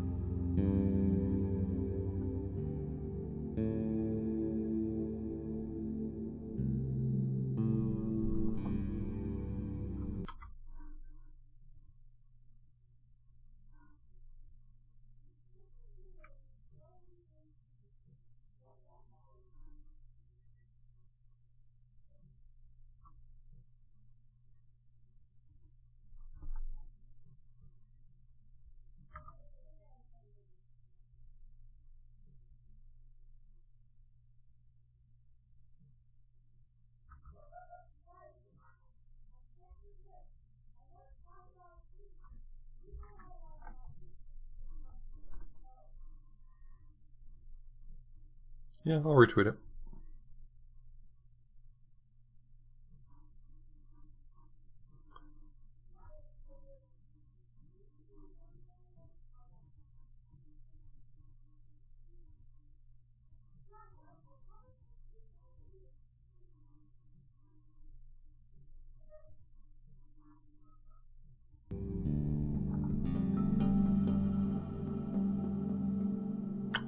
Yeah, I'm sure she would like to decide for herself what makes the most sense, so I'll let her know. Thank you for pointing it out.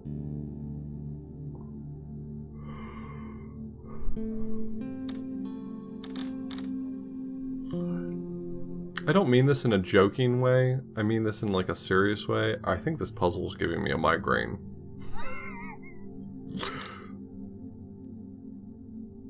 I just think that's something that's happening right now.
Like, cool, I satisfied a few of the symbols, but now I'm no better off. I think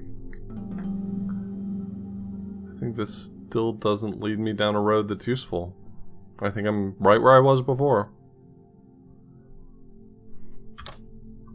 This shape right here makes me think that I'm supposed to be doing something like this.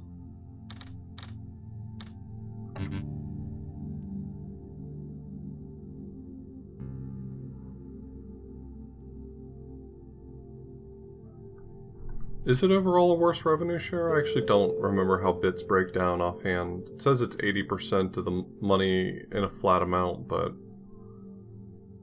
I don't remember what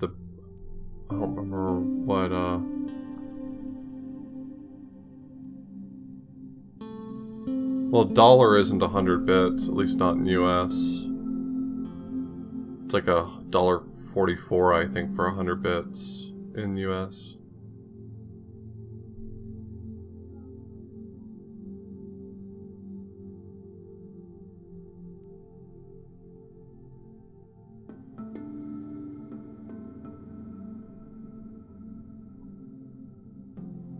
I think it's the opposite, White Panther. I could be misremembering, but I think it's the opposite. I think at low tiers you end up kind of getting robbed, and at higher tiers you get robbed very slightly less.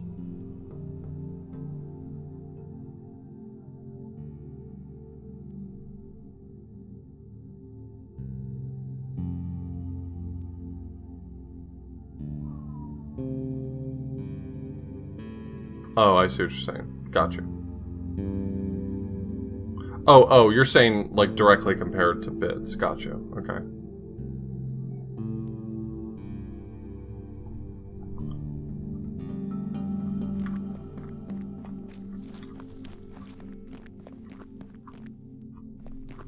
Twitch has their hands in the cut of a lot of very specific things that make me think that bits couldn't possibly be a huge profit leader for them.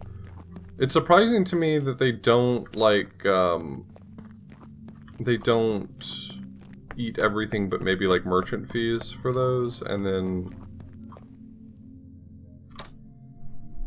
It doesn't matter. I'm gonna speculate over something that doesn't matter ultimately. This game's giving me... I'm developing a very real, a very actual headache right now from this game. Not like in a negative sense. I mean, I'm playing this game, I'm having fun, and also I have a headache that's developing that I have to imagine might be related.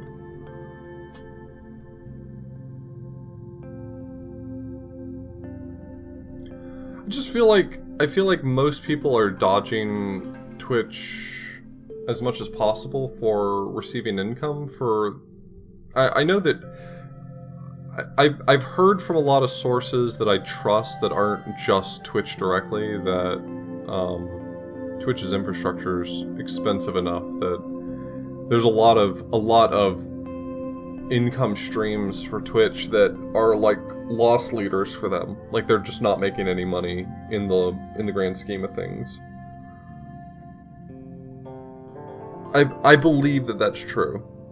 I know that they have, like, Amazon backing them, but Amazon doesn't just cut them a check for a few $1 billion every year, right? Like, but at the same time, I feel like with the very specific pricing model on things like bits, where there's intended to be an exchange of currency between the viewer and the streamer,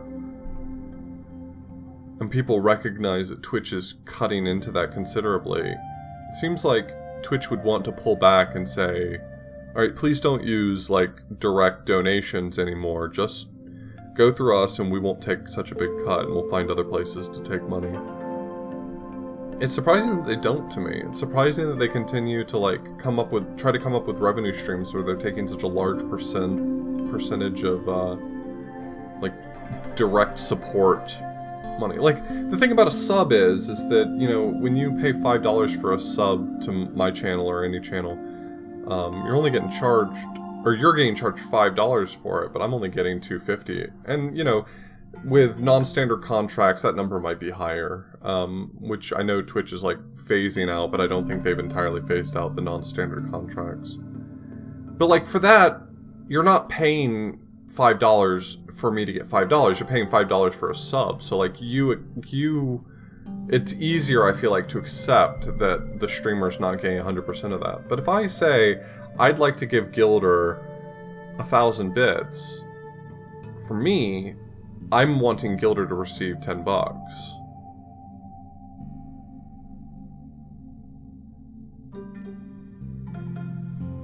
It's just weird. It's weird to me. It's weird, and I'm not savvy enough with the financial aspect of it to be able to say, like, I know best. And I don't think I know best. I know that Twitch has a lot of people who are a lot smarter than I am when it comes to figuring out how to incentivize people to spend money on their platform, trying to get people to spend money on their platform. But my intuition is that they would not want people to go to PayPal to donate money to a streamer. They'd want people to stay in network and would make great strides to try to make that happen.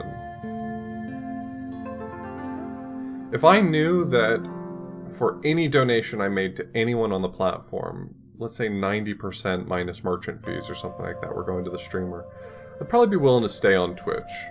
For 95%, I'm guaranteed to stay on Twitch.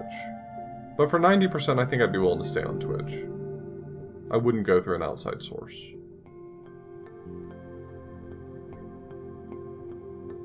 They did, actually, for a while, White Panther. They didn't help with, like, the design process. That's incredibly expensive, and they could never support something like that. But they used to, and maybe still do, I don't know, but you can open a merch store on Amazon directly through your Twitch partnership.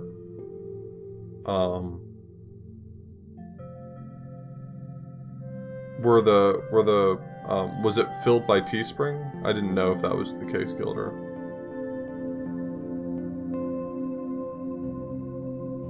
I don't remember it being... So at the time, I don't remember the cut being significantly different than you would get with any other, influencer shop, right? I didn't remember the cut being significantly different at the time. Now there's probably a lot better options. I can't imagine that the cut's very good.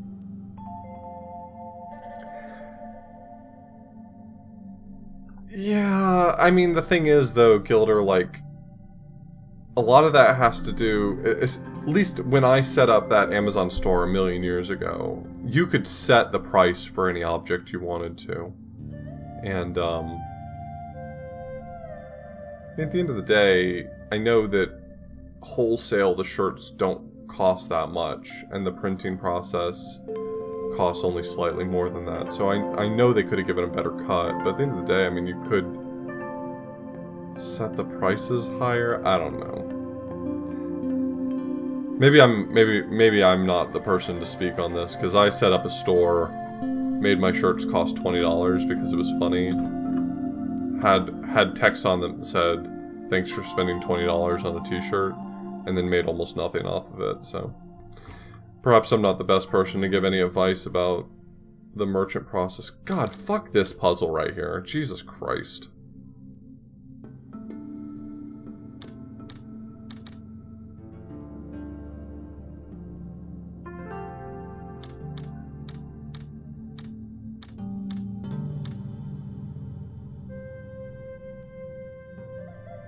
Later, Dennis.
That sounds like she's enjoying herself. I'm happy.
Okay, I'm trying to play through it, but I can't.